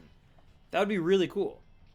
Because the unfortunate part is I'm not going to be going to even like technically what is full odds, 2048. I'm only going to be going to like 2001, maybe 2005 at best tonight. And then, picking up, I guess, after, like, probably in the new year, to be honest. So I really hope it happens tonight. That'd be awesome. Now, mind you, the what could end up happening, and this is actually very true, this could happen. Basically, I'm going to make, like, assets for 2 Pokemon hunts for Sunday, right? I'm going to have them pre-planned. But if there's just some weird miracle and we end up getting, like, both of those Pokemon, one of them being Snom, way too early, then I'm going to have to go to another hunt, right? And plan C is Impidimp. So it's possible that we just end up hunting this bad boy towards the end of the holiday stream anyway. Now, I'll be honest, originally I was actually sort of thinking about, like, for the last, like, few hours doing Heracross streaming on this new capture card. The only problem is, like I said, it would be on this new capture card, and I'd have to literally, like, not just take an intermission, like, end the stream to then switch up my gear, get it right, have everything like in place, change everything. So I don't know, I was thinking about doing that, and then like that would make it kind of like different, a little interesting. But anyway, yeah, exactly, Zane. Like, yeah, I went into New York City, like proper, like Times Square, and I was expecting, my parents were very like, oh, be careful, like don't cut anybody off on the street, like be mindful of the people around you, because it's not Canada. And then like I was there and I was like, oh, people are very nice. Like, it's anyway. What's your thoughts on Shiny Aegislash? I think it's one of the best shinies ever. I think it's really good. I think Gen 6 in general, Gen 6 and 7, have the best crop of shinies amongst them. I think Gen 6 has like Pumpkaboo and Helioptile and Greninja and Fennekin and just amazing ones. And then Gen 7, of course, has, Minior and Mimikyu and Sandygast and Pikapek and Vikavolt and just like or I don't really like Type Null, but Silvally, like some really great stuff. Quantums, you have to encounter it. It's not like Let's Go. You won't be able to tell it's shiny in the overworld. So, for example, I have to leave the forest to come back in. But as I come back into this Tangle, I guess, as it's properly called, you can see there's like this Impidimp standing here. It will never be blue. It will always be that like pink Impidimp color. And it's only when we encounter it does it maybe become blue. So that one did not, of course.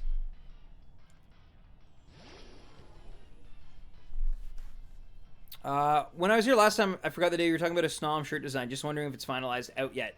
It is finalized. I just literally saw it like half an hour before I went live tonight. The artist Fluff came back to me with a really, really great design. I love it. I'm going to print that. It's not on a shirt yet, though, so I don't really have anything to show you guys.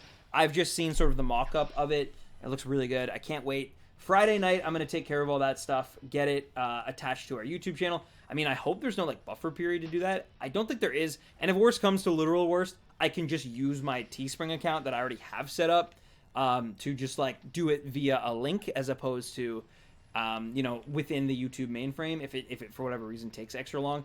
But, no, like, it is in the works. It's, like, done. Don't worry. I actually, one of the few things I didn't kind of, like, slack off on as other things took precedent, like work and stuff at my actual like day job. This is one thing I didn't push to the side. I really did try to keep up with it because I've been promising that to you guys. It's really awesome. It says "Let It Snom." There's so many Snoms on the shirt. So if you guys like Snom at all, it's definitely a great design. Trust me. If you don't like Snom, it's going to be a hard sell. It's very Snom specific, you know? But yeah, I think it's very cute. I'm very, very excited for it. I'm definitely going to order one. And again, like, to some people who might not have missed this whole thing, originally we were going to do like some sort of like, you know, an Appleton Christmas tree, like a shiny Appleton Christmas tree, or like something like that. We obviously did not go that route. And the reason was, by the time everyone gets these shirts, it's not going to be the holidays anymore. Like, they're going to be in the rear view mirror. Everyone's going to be back to like real life and reality. And I want something that like you can wear more year round. That's what I actually really like about the holiday shirts from like 2 years ago. They were an homage to the film Akira, the Japanese like anime film, and it's something I can literally wear if I need to, like in my office or to the gym or whatever. And yeah, it's a little more out there, of course, because it is like a shiny Solgaleo, and you know, it's like it's a more obscure reference for I think most people if you go to like the gym or even, you know, at work or whatever. But at the same time, it's definitely not quite as dated and like only singular purpose like for the holidays, right? Like you can wear it more than 1 month out of a year, which I think is like a lot better for like just merch, you know. But anyway.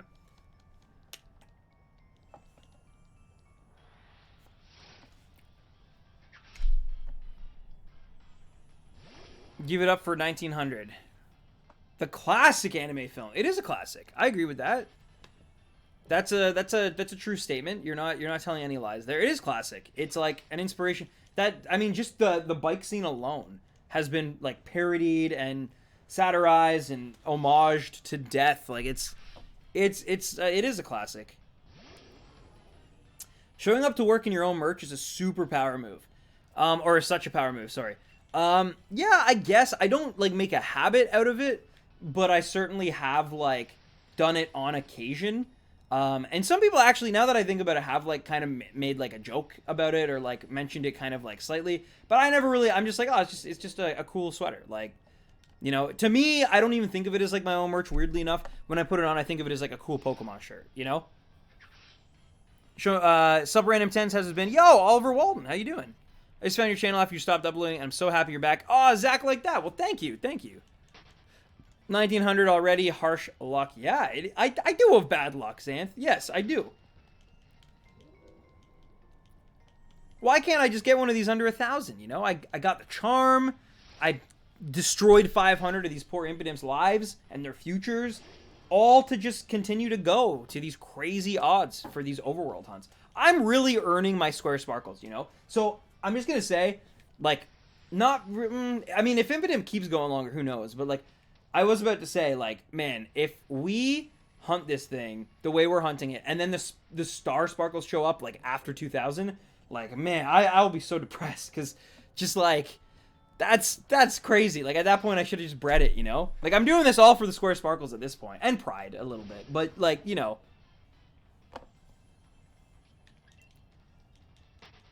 Aw, man. Wait, you're going for Corviknight, Mangle? You mean Rookidee? My shiny luck in Sun and Moon was unreal. Yes, but also the odds in Sun and Moon were much, much better. That's true, Nick. You know what? Yes, you were correct. We made them faint, you know? Some Nurse Joy is gonna appear when every time we leave the triangle, or not the triangle, but you know, every time we leave Glimwood, it like just, you know, a nurse runs in, quickly like re-heals them. The Tangle, not Triangle. I don't know why I said Triangle, but oh, thank you, Groovy. Yeah, I put a lot of my heart and soul into those reviews. I really do. So it's so nice to see like that, because there was a time, like, trust me, there was a time, I would say right before sort of the fourth one, basically before my streams blew up, where like those reviews, they existed, they'd done fairly well, but honestly, for the amount of hours and work I was putting into them, I was like, man, like only like, you know, 70,000, 80,000 people are watching these, which, like, let's be honest, by most metrics, that's really, really good. But like, it just, at the time, I could put out like a rarest, which would take like, you know, 1/15 of the time to make, and they would do like, you know, hundreds of thousands of views, and then I'd like do the Pokemon reviews, and they take like my entire life for like months at a time, and then they would like do okay, you know, like do pretty well. And I was very proud of them, so that's why I kept making them. But it was really nice because after the stream sort of blew up, I think a lot of people went back and sort of discovered them, and it was cool to see like all the people who love them a lot. Like this one is so weird to say, but like I think more than shiny hunting, more than like the rarest, like I do think like a lot of people associate me as like the in-depth Pokemon reviews guy, right? And I think that's a badge of honor I wear. Like I'm very they're the things that I'm most proud of that I've ever made, basically outside of my job, where I also make and edit videos that I'm very proud of. But in terms of like my own personal stuff, like I'm very very happy with how they turned out. Especially Gen 5. Like Gen 5, I'm a big fan of like I think I did them justice, and they were very hard, and I was very scared when I was making them that I wouldn't do them justice. And from at least the kind of support and the, you know, I think I did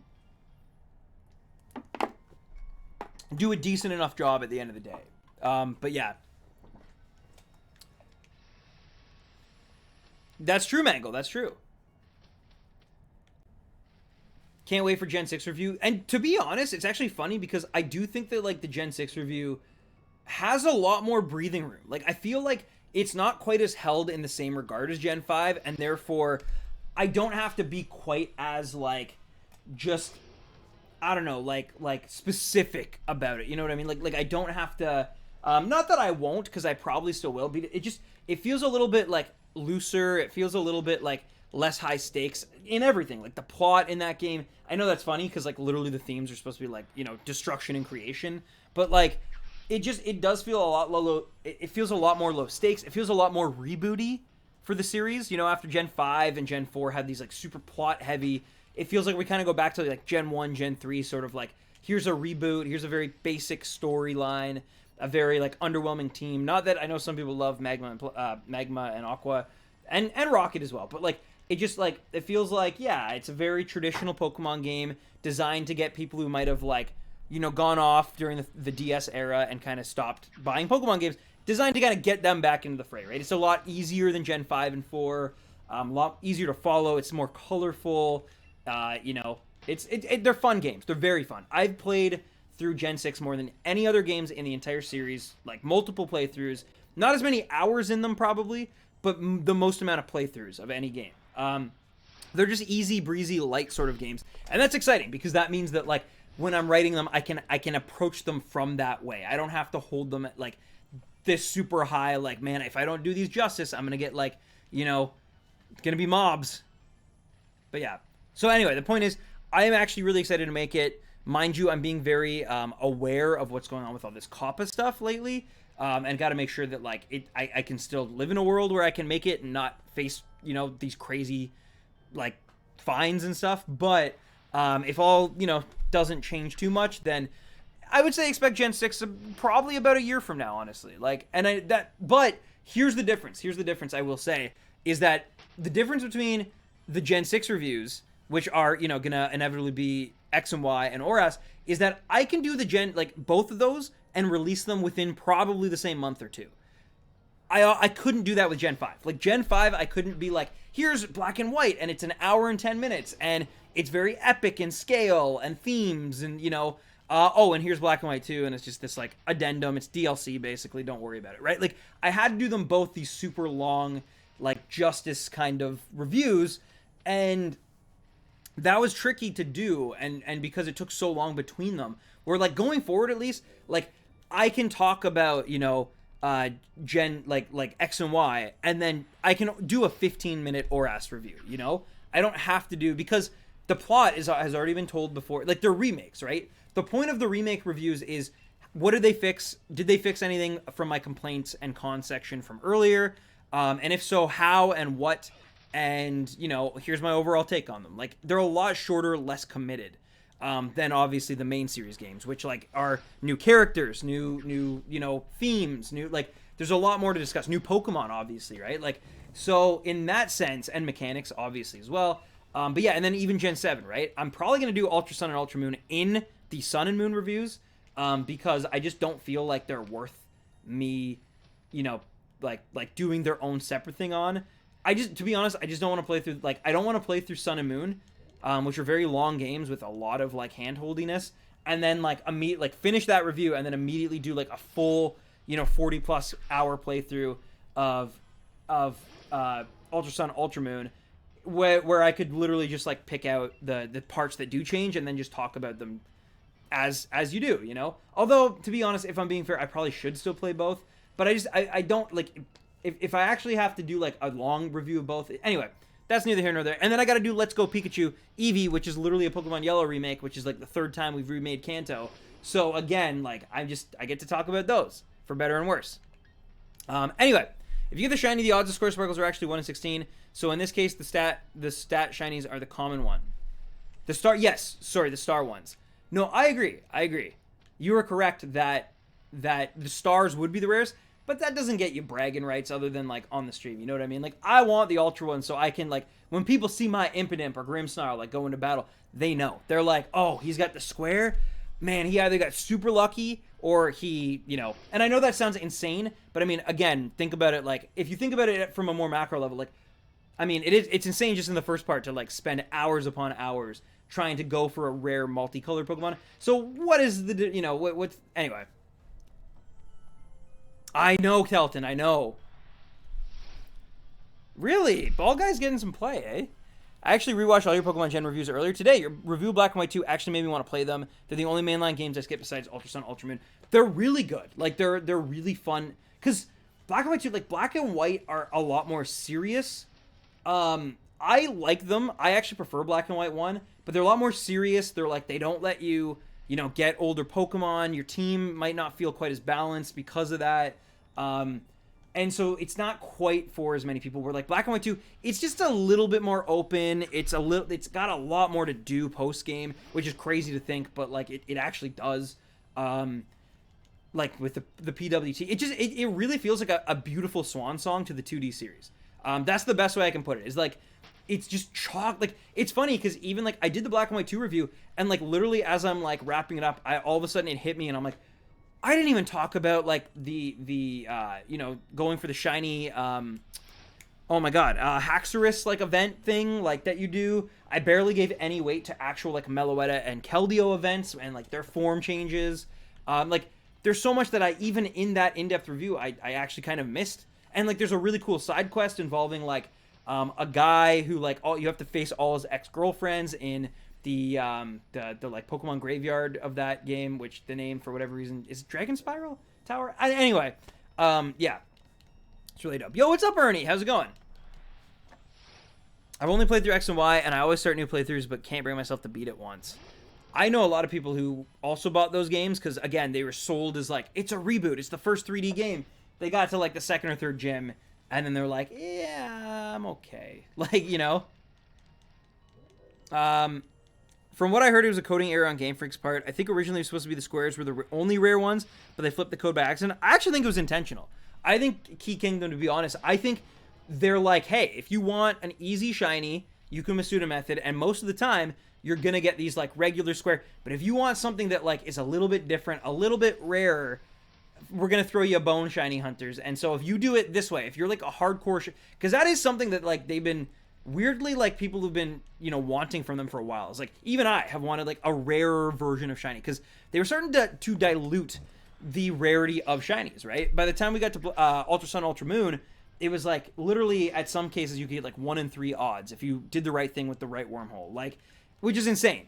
Something that was once like this crazy rare lottery ticket kind of thing had been reduced to like 1 in 3 odds, right?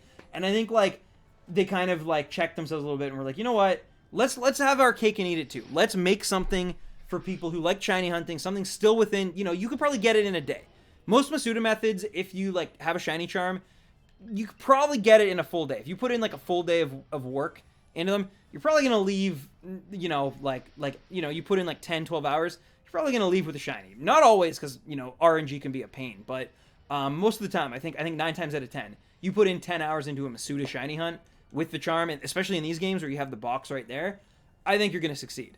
But they've still left these for like the streamers and people who like a little bit of a harder hunt, guys like Dallas, right? Like they've still left it like this, and you get a little bit of a reward most of the time, right? But yeah, I never noticed how tall the black 2, white 2 character sprites were. I mean, they tried to like, yeah, they tried to make them like more realistic. You know what the weirdest thing is going back to Gen 6 after like Gen 7 and 8, going back to Gen 6 like with the 3D models in that game, super weird. They're like blobs almost. Like it's like, yeah. Mind you, I still love once you get into them, you immediately forget that, but like when you first pick them up, it's like, whoa, like this is different. Oh, nice, Anth. Well, yeah, I honestly, I would love to get. I mean, I really want to get this thing before 2000 because I don't want to have to do it in the new year. Like, I'd rather just get it done so in the new year we can start fresh with some new stuff. You know, the longer this goes, the more monotonous it kind of feels, right? I mean, that's a byproduct of shiny hunting in all of its forms, but still.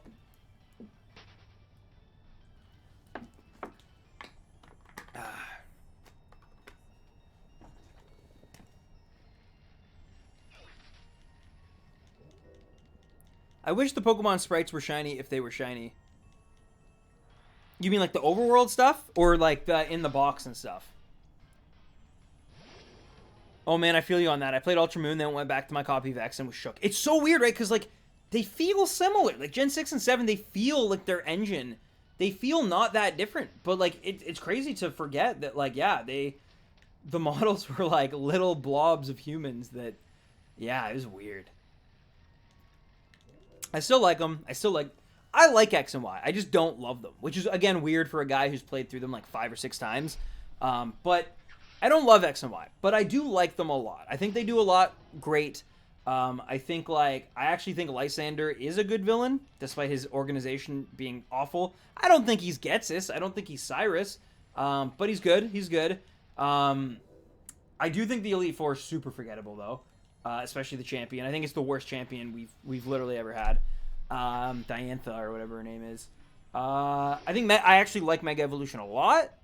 I think it was a nice. At first, I was very wary of it. I think it was a nice gimmick, and it really refreshed, competitive battling, which is nice. I like Friend Safaris. That was cool. That was a cool little thing. I don't like that. Mewtwo. There's very little legendaries. And they're not expanded on at all. It feels like a very rushed, unfinished game in that sense. I don't like that. I don't like your rivals at all. I think it's also the worst rivals we've ever had. The friend group is just too big. Like, it's too big, and they all are just like, hey, we're your friend. Do you like Oras more than Ruby, Sapphire, Emerald? I actually don't. Ruby, Sapphire, Emerald were designed to be that way. I feel like Oras, the problem is like it didn't translate as well into like a 3D world, They tried to like one for one sort of like copy it, and I just don't think it works, which is I'm actually super interested to see what they do with Diamond, Pearl, and Platinum remakes if we ever get them, because that's going to be a similar thing, right? Like when you take a 2D game and you try to make it 3D, it's very hard when you want to basically just like copy and paste. Like I know it's not a copy and paste. They do have to make the model, like, you know what I mean? But like, it's the fact that they're trying to like redesign it. Like if you notice like Final Fantasy VII, for example, not that it's come out yet, but it's maybe there's got to be a better example. Resident Evil 2. Apparently, I've not played it, but I've heard the remake is fantastic because it takes liberties and it changes things to get closer to like the gameplay and style of Resident Evil 4 in some places, but it still retains the charm and the nostalgia of its predecessor, right? And I think that is like, mind you, that was a 3D game to a 3D game, but what I'm saying, I think, still holds true here. I think, like, when you adapt the game, you still have to adapt it within the new, like, world, right? Hop is the worst rival. Every 2 seconds, he'll appear and tell you random stuff or battle you. Hop is not one of my favorite rivals at all, but I think he's, like, better than the Gen 6 ones, personally. Personally speaking. Yeah, Hop has character development, exactly. I like that, the champion's his brother. He has personality, as much as it can be grating at times. I like that. Where the other ones are just like, I want to dance. I want to, like, we're best friends. And, like, there's one small, like, character moment that I like in Gen 6. It's when you're at the, like, palace, and it's, like, there's fireworks, and you're, I forget, is it Shauna you're talking with, or rival? And it feels like, there's a little bit of an undercurrent. Similarly to Skyward Sword with like Link and Zelda, it's not like implicitly stated, but like there's this undercurrent of like sort of romanticism a little bit, right? Maybe it's not supposed to be there. Maybe it's just, but like even if it's not romantic, it's like very like like you've known this person a long time, familiar kind of love, right? And that you actually can feel that in that moment where there's like the fireworks in the palace, and that's actually a nice character moment in that game, and it doesn't have a lot, so it stands out for sure. But other than that, yeah, it's just like, oh, let's battle, oh, blah blah blah blah. Yeah, exactly, with Shauna, yes, yeah. And again, I know that like it's probably not supposed to be romantic, but it's still, even if it's not that, it feels like, you know, it's like a sibling or a, well, I know those are two completely different things, but what I mean basically is just that like, it feels like you have like you've experienced things, you might not have seen them as like the player, but you sort of like, you know, you can feel that there's like a bond there that's existed for a while, right? In the same way that like Skyward Sword does that with Link and Zelda. You get into that game and you automatically sort of feel that like, oh wow, like there's history between these characters, right? And obviously in Skyward Sword, it is more of a romantic sort of thing, right? It's like a young love thing. In Pokemon X and Y, I don't even know how old the characters are supposed to be. I think they're probably still supposed to be like somewhere between 11 and 14. But like, it's still, it feels, you know, it's a nice moment. It's a nice bonding moment. But yeah, other than that though, Lysander, I like Sycamore too. I actually think Sycamore is like decent as a professor. I think they've done a very good job with the professors lately. Kukui being probably my favorite in the entire series, but Sycamore's good too. It's fun. Yeah, thanks so much, Groovy. Have a great rest of your night. Take care, and hope to see you on Saturday. Step siblings, problem solved. Not so much, but yeah. Anyway, my point is, I definitely should not have said sibling, or at first I was even gonna say like cousin. Not so much that, but it's like it does. It feels like a childhood friend that you're sharing a moment together with, right? And personally, when I played through it, I was like, oh, I feel like there's some sort of like, you know, like crush sort of thing happening here. But I also played the male character, right? So like maybe that's why.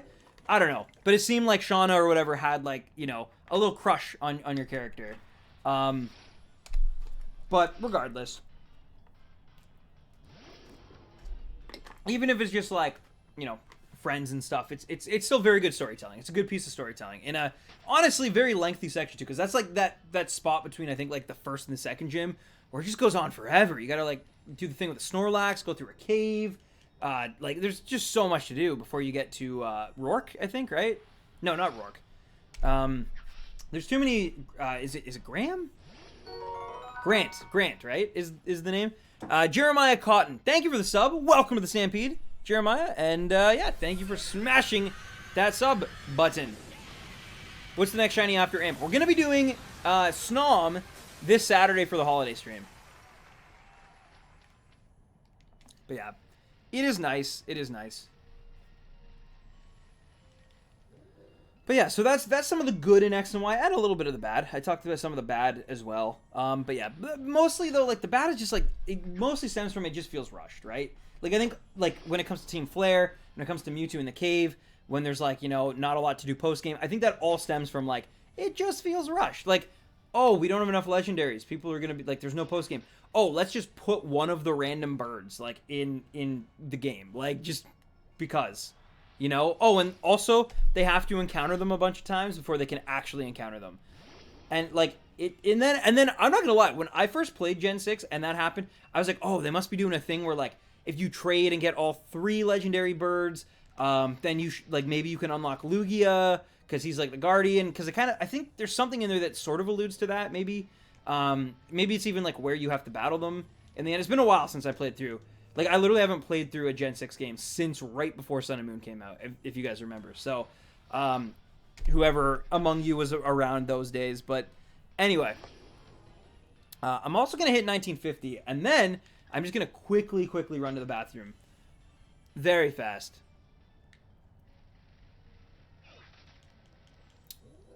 Yeah, I mean, sure, Key Kingdom. Yeah, it's as someone said, it's a very tender moment for sure.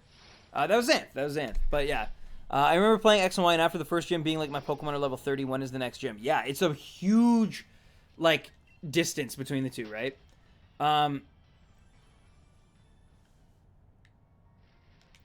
It feels that way, Sincerity. I actually think Game Freak's intention was probably probably just like, you know, a tender moment between friends.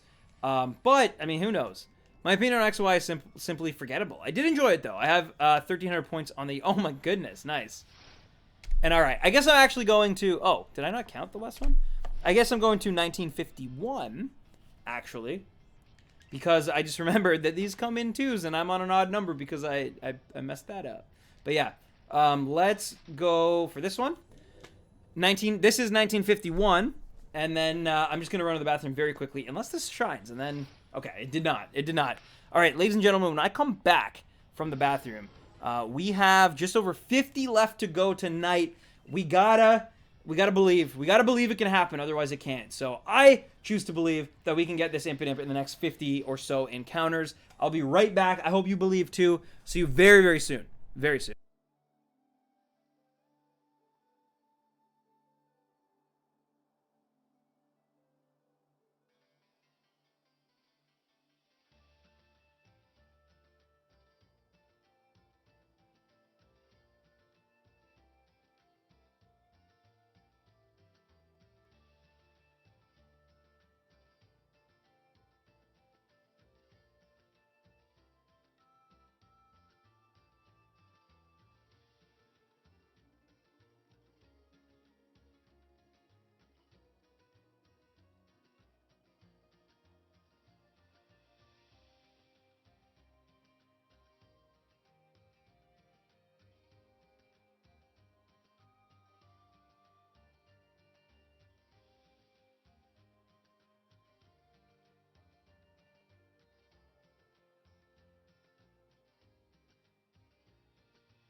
Hello! Welcome, welcome back, Stan. Me. I guess you guys never left. I did, but welcome.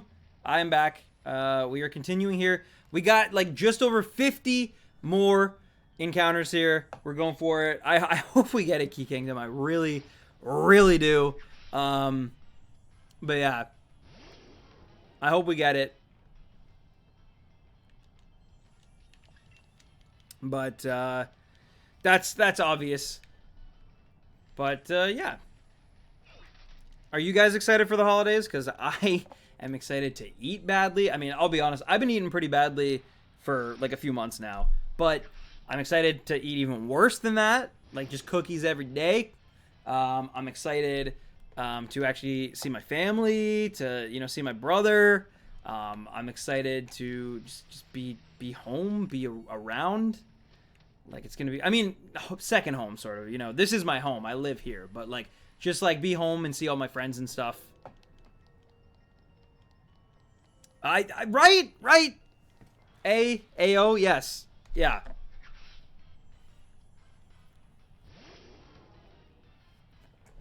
I am trying though. I'm really, really trying.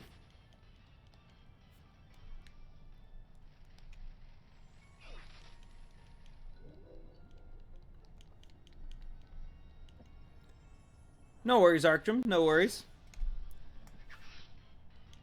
But yeah. After this, I'll have to stop procrastinating and do my homework.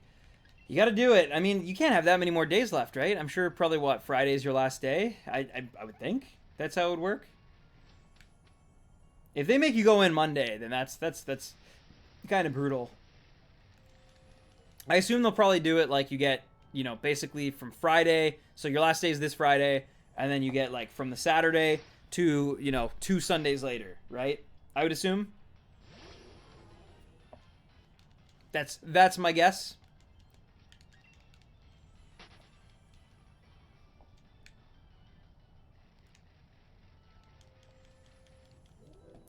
I'll be going to Mexico the next 2 weeks to see my family. I'm excited.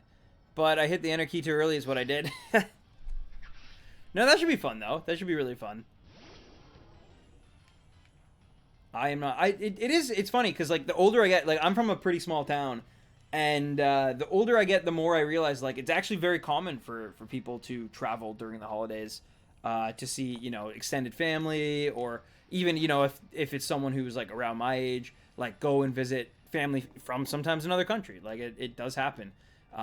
Or another, province or state or, something like that as well, territory. Friday's my last day. I get back on the 6th. Nice, nice. Much better than myself, Mangle. Much better than myself. I believe basically I'm back on the 2nd. So I'm on call Monday, and then I'm basically off from, like, the Tuesday, Christmas Eve, to the following Thursday, which is still really nice. Like, I'll be honest, it's still like, that's essentially like, 9 days or something in a row off, which is like great. Very, very thankful for that. But yeah, I can't help but also desire it to be. But I will say though, I go back and then I do 2 days and then I got another 2 days off, right? So that's actually pretty nice. That's pretty nice. But yeah. Oh, nice, Ant. Nice. Well, get on it. You got this. You got this. I'm sure they will be great. Hey, no worries, Snivy Squad. Good luck. And honestly, good luck to anybody out there who's doing a test or an exam or a midterm or a, what's the other thing? Like an ISU or a CAT or like whatever they call your like term project for the semester or, course or whatever it is. Like, good luck. Good luck to all you out there.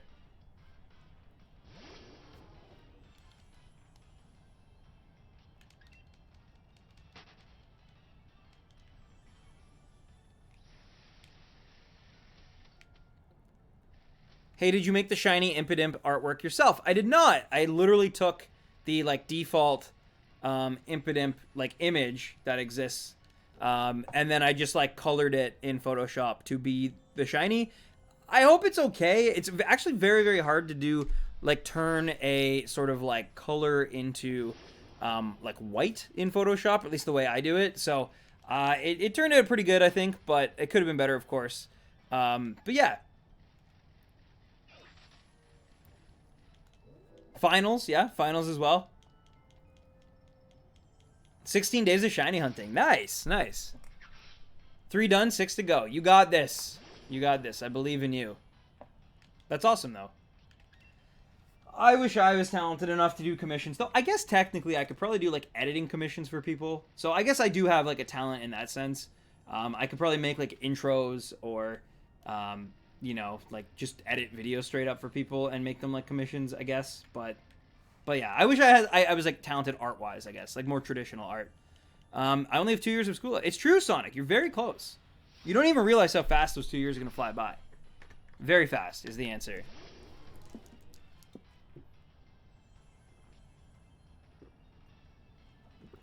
I mean, possibly, Daniel. I'll be honest, though. I've recently discovered there might be, like, 3D models available of the shiny Pokemon, and so I might actually start using those if I can find out where all these other streamers are getting them from. But, yeah. Yeah, I probably wouldn't do, like, quite a tutorial. It's basically just a lot of, like, using your, like, cutout tool or whatever, and then finding the right things, and then just kind of, like, changing the hue or the, like, brightness on them. That's sort of how I do it, at least, in Photoshop, but yeah. I think a lot of people assume it's really hard. It's actually fairly easy, to be honest with you.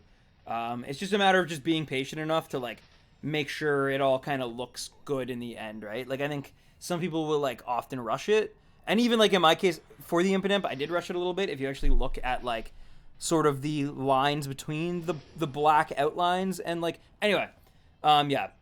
So it could have been better. I think also the mouth is a little paler than it should be, like inside the mouth, not the tongue. It should be a little pinker, I think, technically. But anyway, it's fine.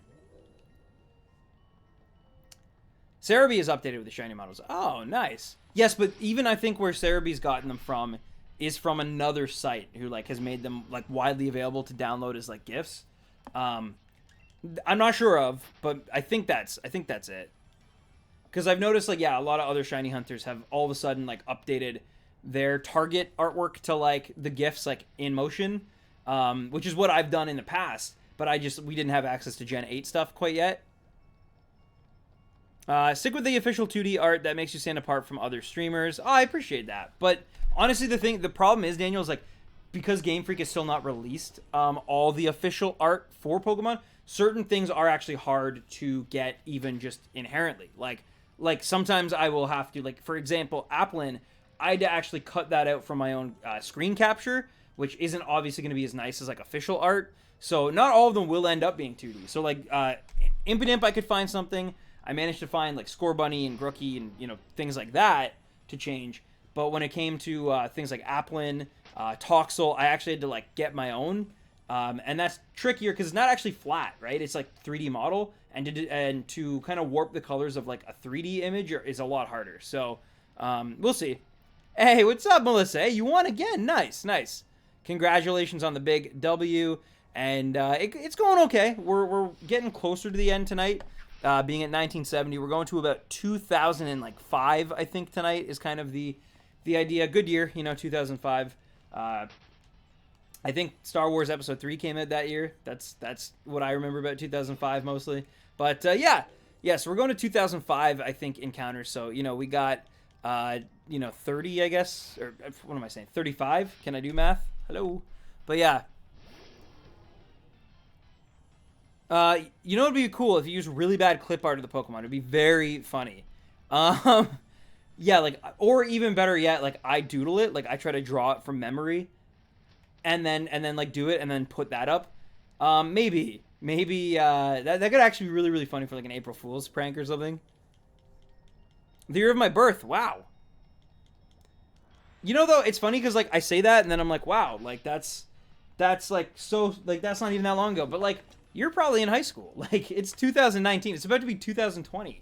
Like, that's like 15 years, basically.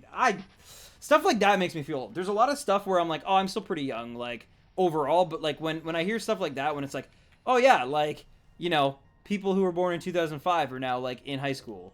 They're like, wow, that's, like, crazy.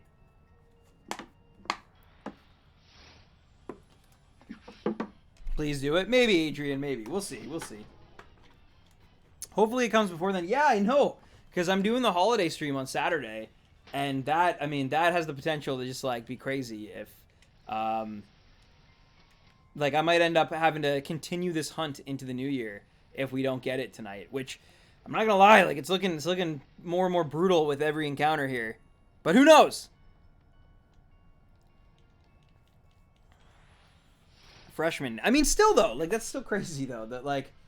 born in 2005, because I was like in 2005, I was almost in high school in 2005. Like, it wasn't even like it. So that's what's crazy to me. On April 1st live stream, Ubisoft resetting for Zamazenta for 6 hours and ignore everybody saying that it's shiny locked. Oh, that's actually genius, Divin. That's actually like just yeah, and like timing them out if they say it's shiny locked, like just timing out, not like blocking, but like that is actually hilarious. We'll see, because I'm not going to lie, I truly do feel like by the time we do, like by the time April comes around, I'm either like I'm probably going to be back to Heracross. I don't know for sure, but like I have a feeling that like by that time, like I really want Shiny Shadow Heracross, guys. Like I have put so much, like people like see this Impidimp and they're like, oh man, this guy's like at odds, like it's crazy, he's so unlucky, but like guys, compared to like I've put I don't know, maybe like 20 hours into Impidimp. I put like 10, if not like, 11 or 12 times more time into Heracross. Like I have put like not years, but months, for sure months of like anytime I had free time. Like basically this year from like June through like right up till October, I spent every second of my free time doing Heracross hunting. Even Roy was here on a trip to Toronto and we did a stream where he helped me Heracross hunt. Like that is what's insane. Like 04 gang. Wow. I'll be off so I can see the stream. I've been lucky to have almost every weekend off. Nice, especially right before the holidays. It's really nice, Melissa. I hope I get this Rookity soon, and I hope that it has hidden ability. Otherwise, I'm gonna have to keep hunting it. Are you breeding though? I assume you're breeding for it, right? Because you're like that into. Because if you're just like wildly going for the hidden ability, that's insane.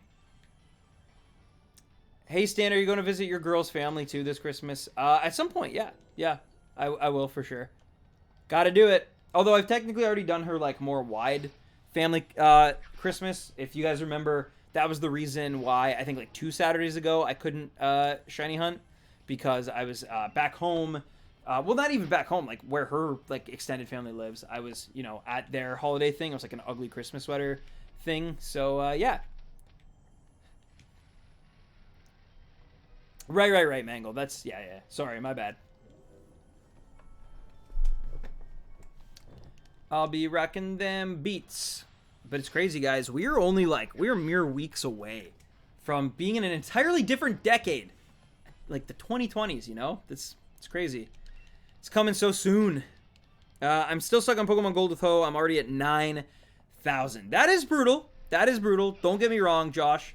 Don't get me wrong. But, like, not all hunts are created equal. And I say that as someone who knows for a fact that, like, for example, like Manaphy, the Pokemon Ranger Manaphy hunt is, like, brutal. Like, there are some that are, like, very, very tough. And so Heracross is misleading because, like, yes, I've only done 4,000 encounters on the thing. But, my God, like, it takes forever to do, like, I mean, you guys know. Like, we would do, it basically every 2 hours is equivalent to about 50 encounters, I think. I think that's true. Yeah, that makes sense to me. Like, every 2 hours is about 50 encounters for Heracross, right? So every 4 hours you're getting 100, right? So you times that. So you do. I mean, this is basic math. I'm very bad at math, unfortunately. But you know, so you do.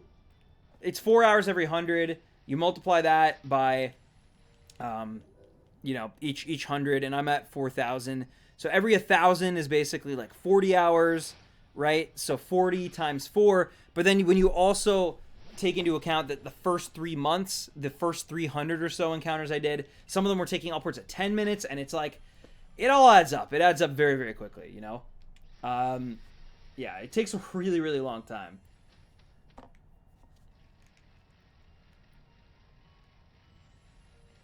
Oh, that's awesome, Melissa. That's awesome.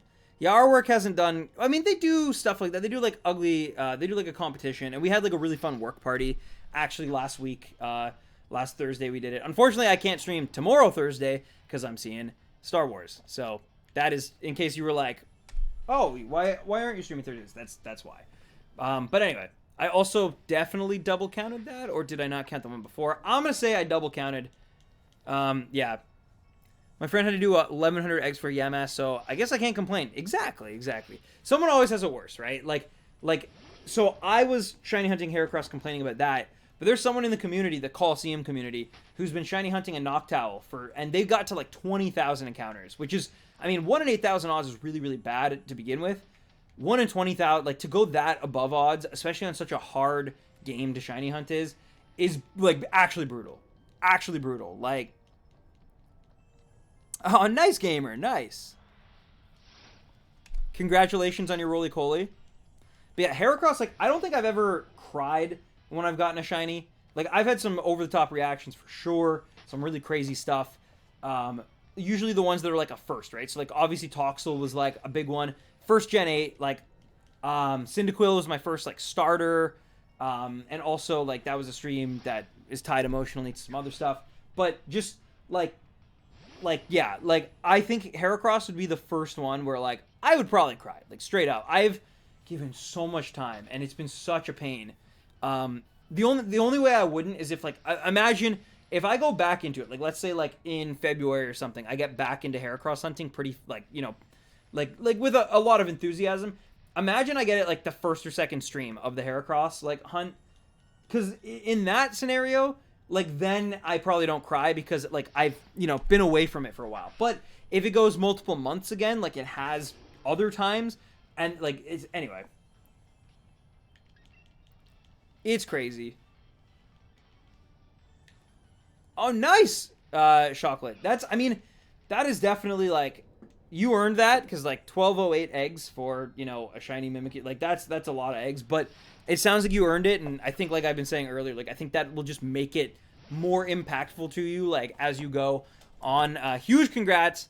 If you play volleyball, were to play volleyball, which position do you play? Would you play? Okay, so my volleyball terminology is definitely sort of like outdated. I have watched Haikyuu and I have played volleyball, but not ever like even in any form of competition. Just like on a beach, essentially.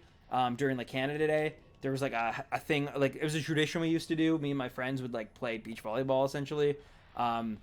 Anyway, so I played. I enjoy volleyball. I'm actually weirdly naturally good at it. It's like one of the few like competitions that I'm actually like weirdly good at, just like naturally. My mom was a volleyball player, so maybe that's why. Like she was like actually like competed and stuff at a pretty high level. So maybe that's why, because like I will be honest, I love basketball so much. Like I love hockey so much, and I am bad at both of those. Like I have to work very, very hard to even be okay at them. Like, but for whatever reason, volleyball came very, very quickly to me, and I have fun. That being said, position-wise, I don't know. I definitely am probably not tall enough or have enough verticality. Like I just don't jump that well enough to like ever be like the ace. I also probably don't have the patience or precision, or I'm even that being said, like I think I'm pretty good at it naturally. I'm probably not naturally good enough at it though to even be like the setter, the playmaker. So I don't know, but like I'm also not tall enough to be the blocker. I really don't know. I guess like just sort of like the support, I guess, if that makes it. I know that's probably not like the position that I should like. That's not its like proper terminology, but like just essentially like support for around the setter. Like I'd probably be the guy who sets up the ace. You know what I mean? Well, I guess that's the setter in some instances, but like the guy who like goes for like the ones that are about to go out of bounds and gets them back into play. I guess sort of like that, right? Maybe like the libero. I guess is that what it's called? Libero or libero. The thing is, I wasn't going to shiny. Oh my god, gamer, that's awesome. Oh yeah, it's my favorite Pokemon I have so far. It would be. Who's the guy that saves the ball? That's the libero, right? The libero. Before I try and share our links aloud in the stream chat. Yeah, because even even in frisbee, right? Like frisbee, I am not. This is actually like a really good example, right? So here's what I'm not good at in frisbee.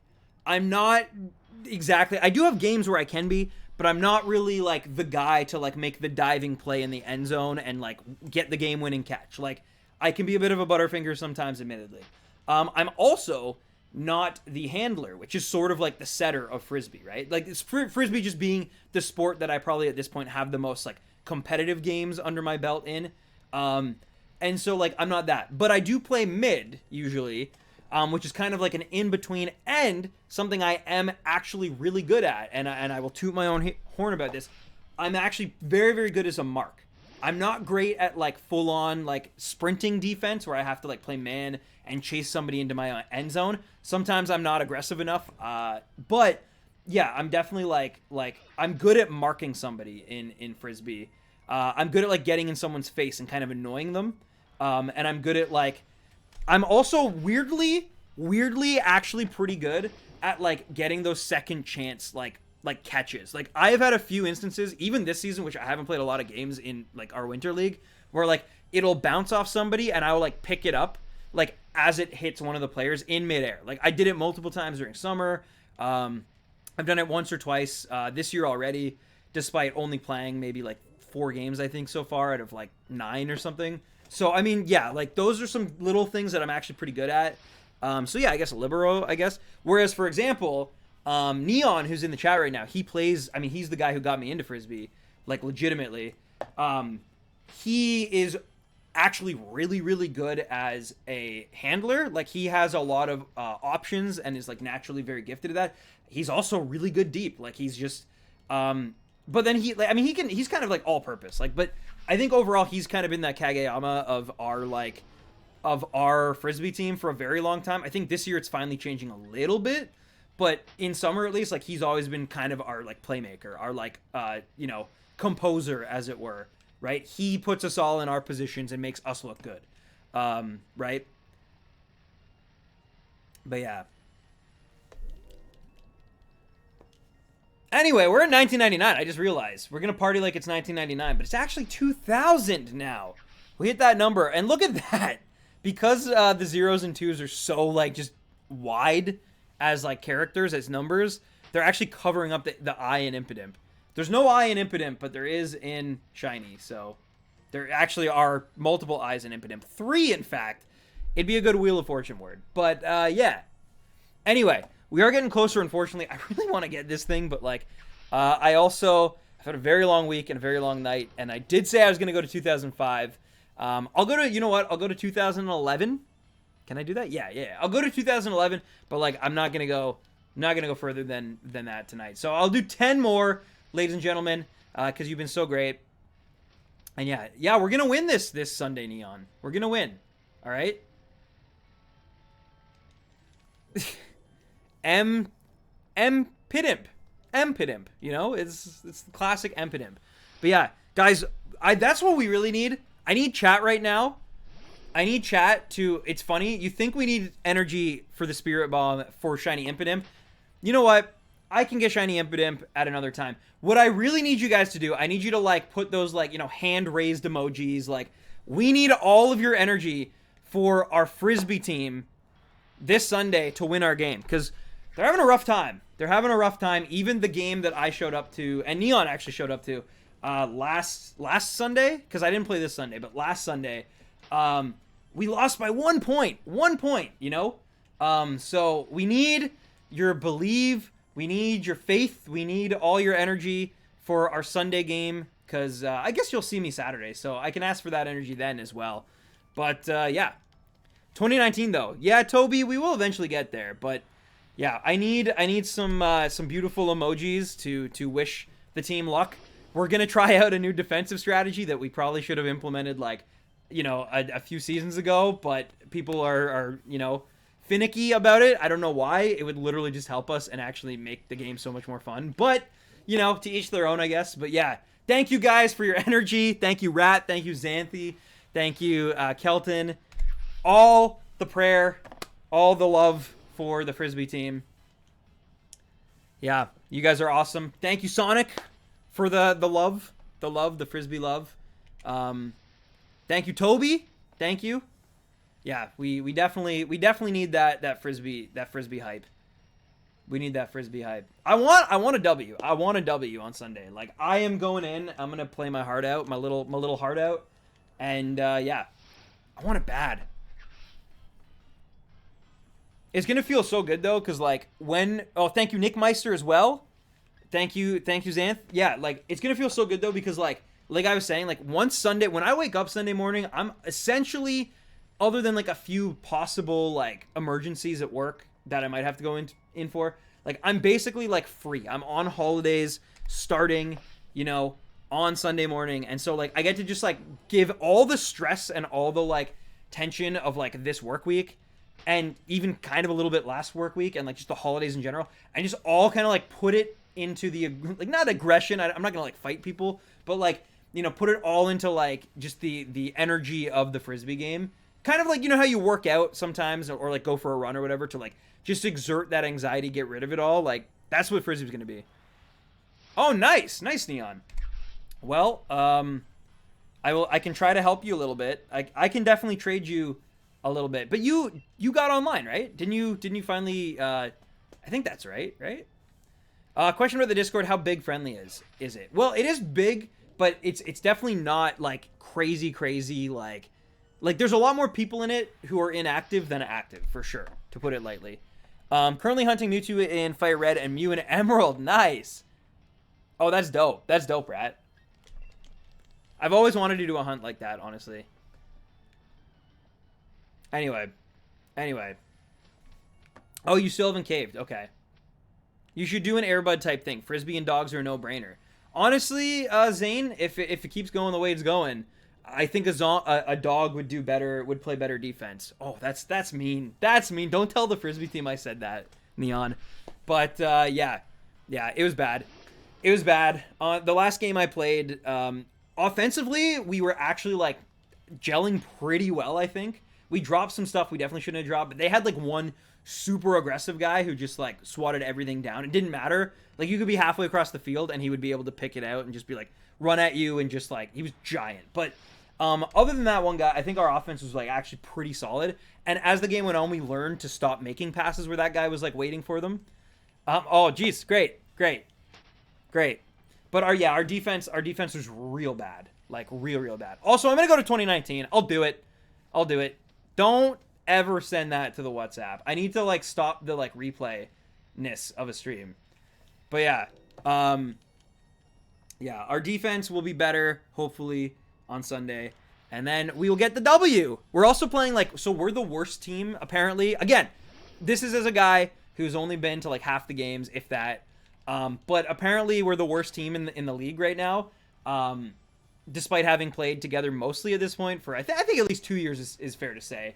And we're playing the second worst team, apparently. So that also bodes well, hopefully, for the victory. Seems the invite is dead. Oh, yeah. Actually, Zane, could you post a Discord link for Xanth, please? I caved, Toby. I did it. It's because, you know what? It's because you guys know, if you get me talking about stuff, if I go on a tangent, you know, a rhino segue, like, man, a rhino segue would be so fun, actually. Like, a segue shit. Anyway, but, yeah, you guys know that, like, if you get me talking, I eventually will just be like, all right, I'll keep going a little bit. Yeah, I'll go to 2019. That's fair. I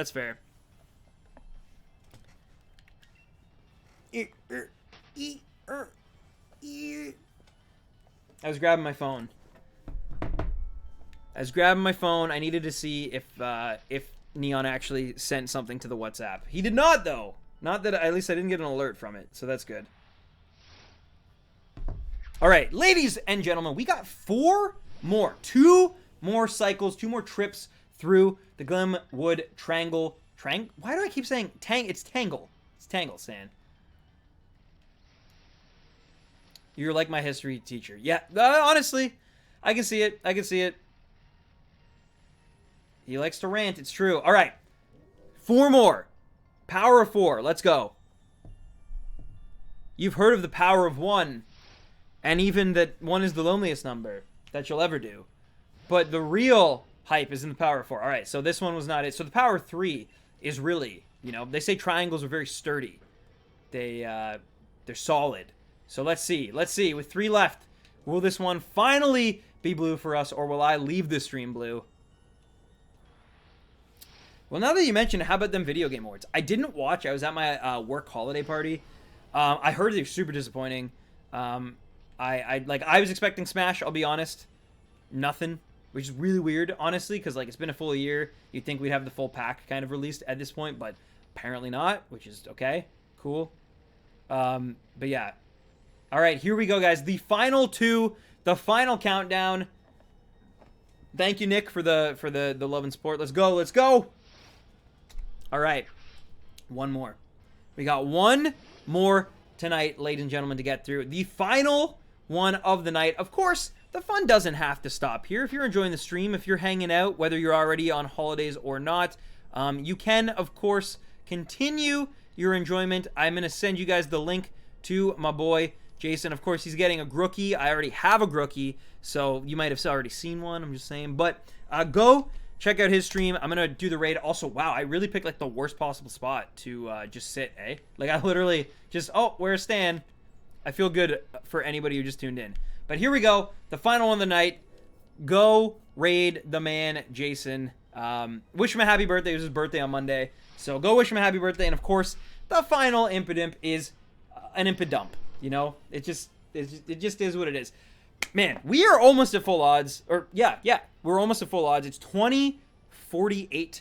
I believe, and we're at 2019. As much as I would love to keep going, I do still have a NAD in the other room, and we do actually have to do a little bit of cleaning because we're going to be out of the apartment shortly, and we don't want anything to, just anyway. It's our apartment is very, very messy, but I got to deal with that.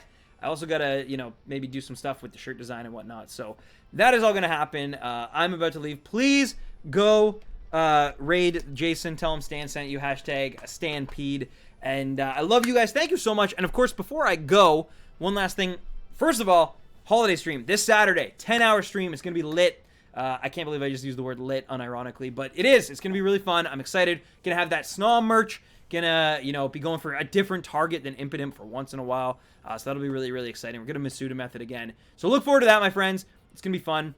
And of course, also I gotta shout out Wolfger Lionel, Elite Dog, and Crackner with the donations tonight and the super chats. Oh, and M-Trix. How could I forget M-Trix?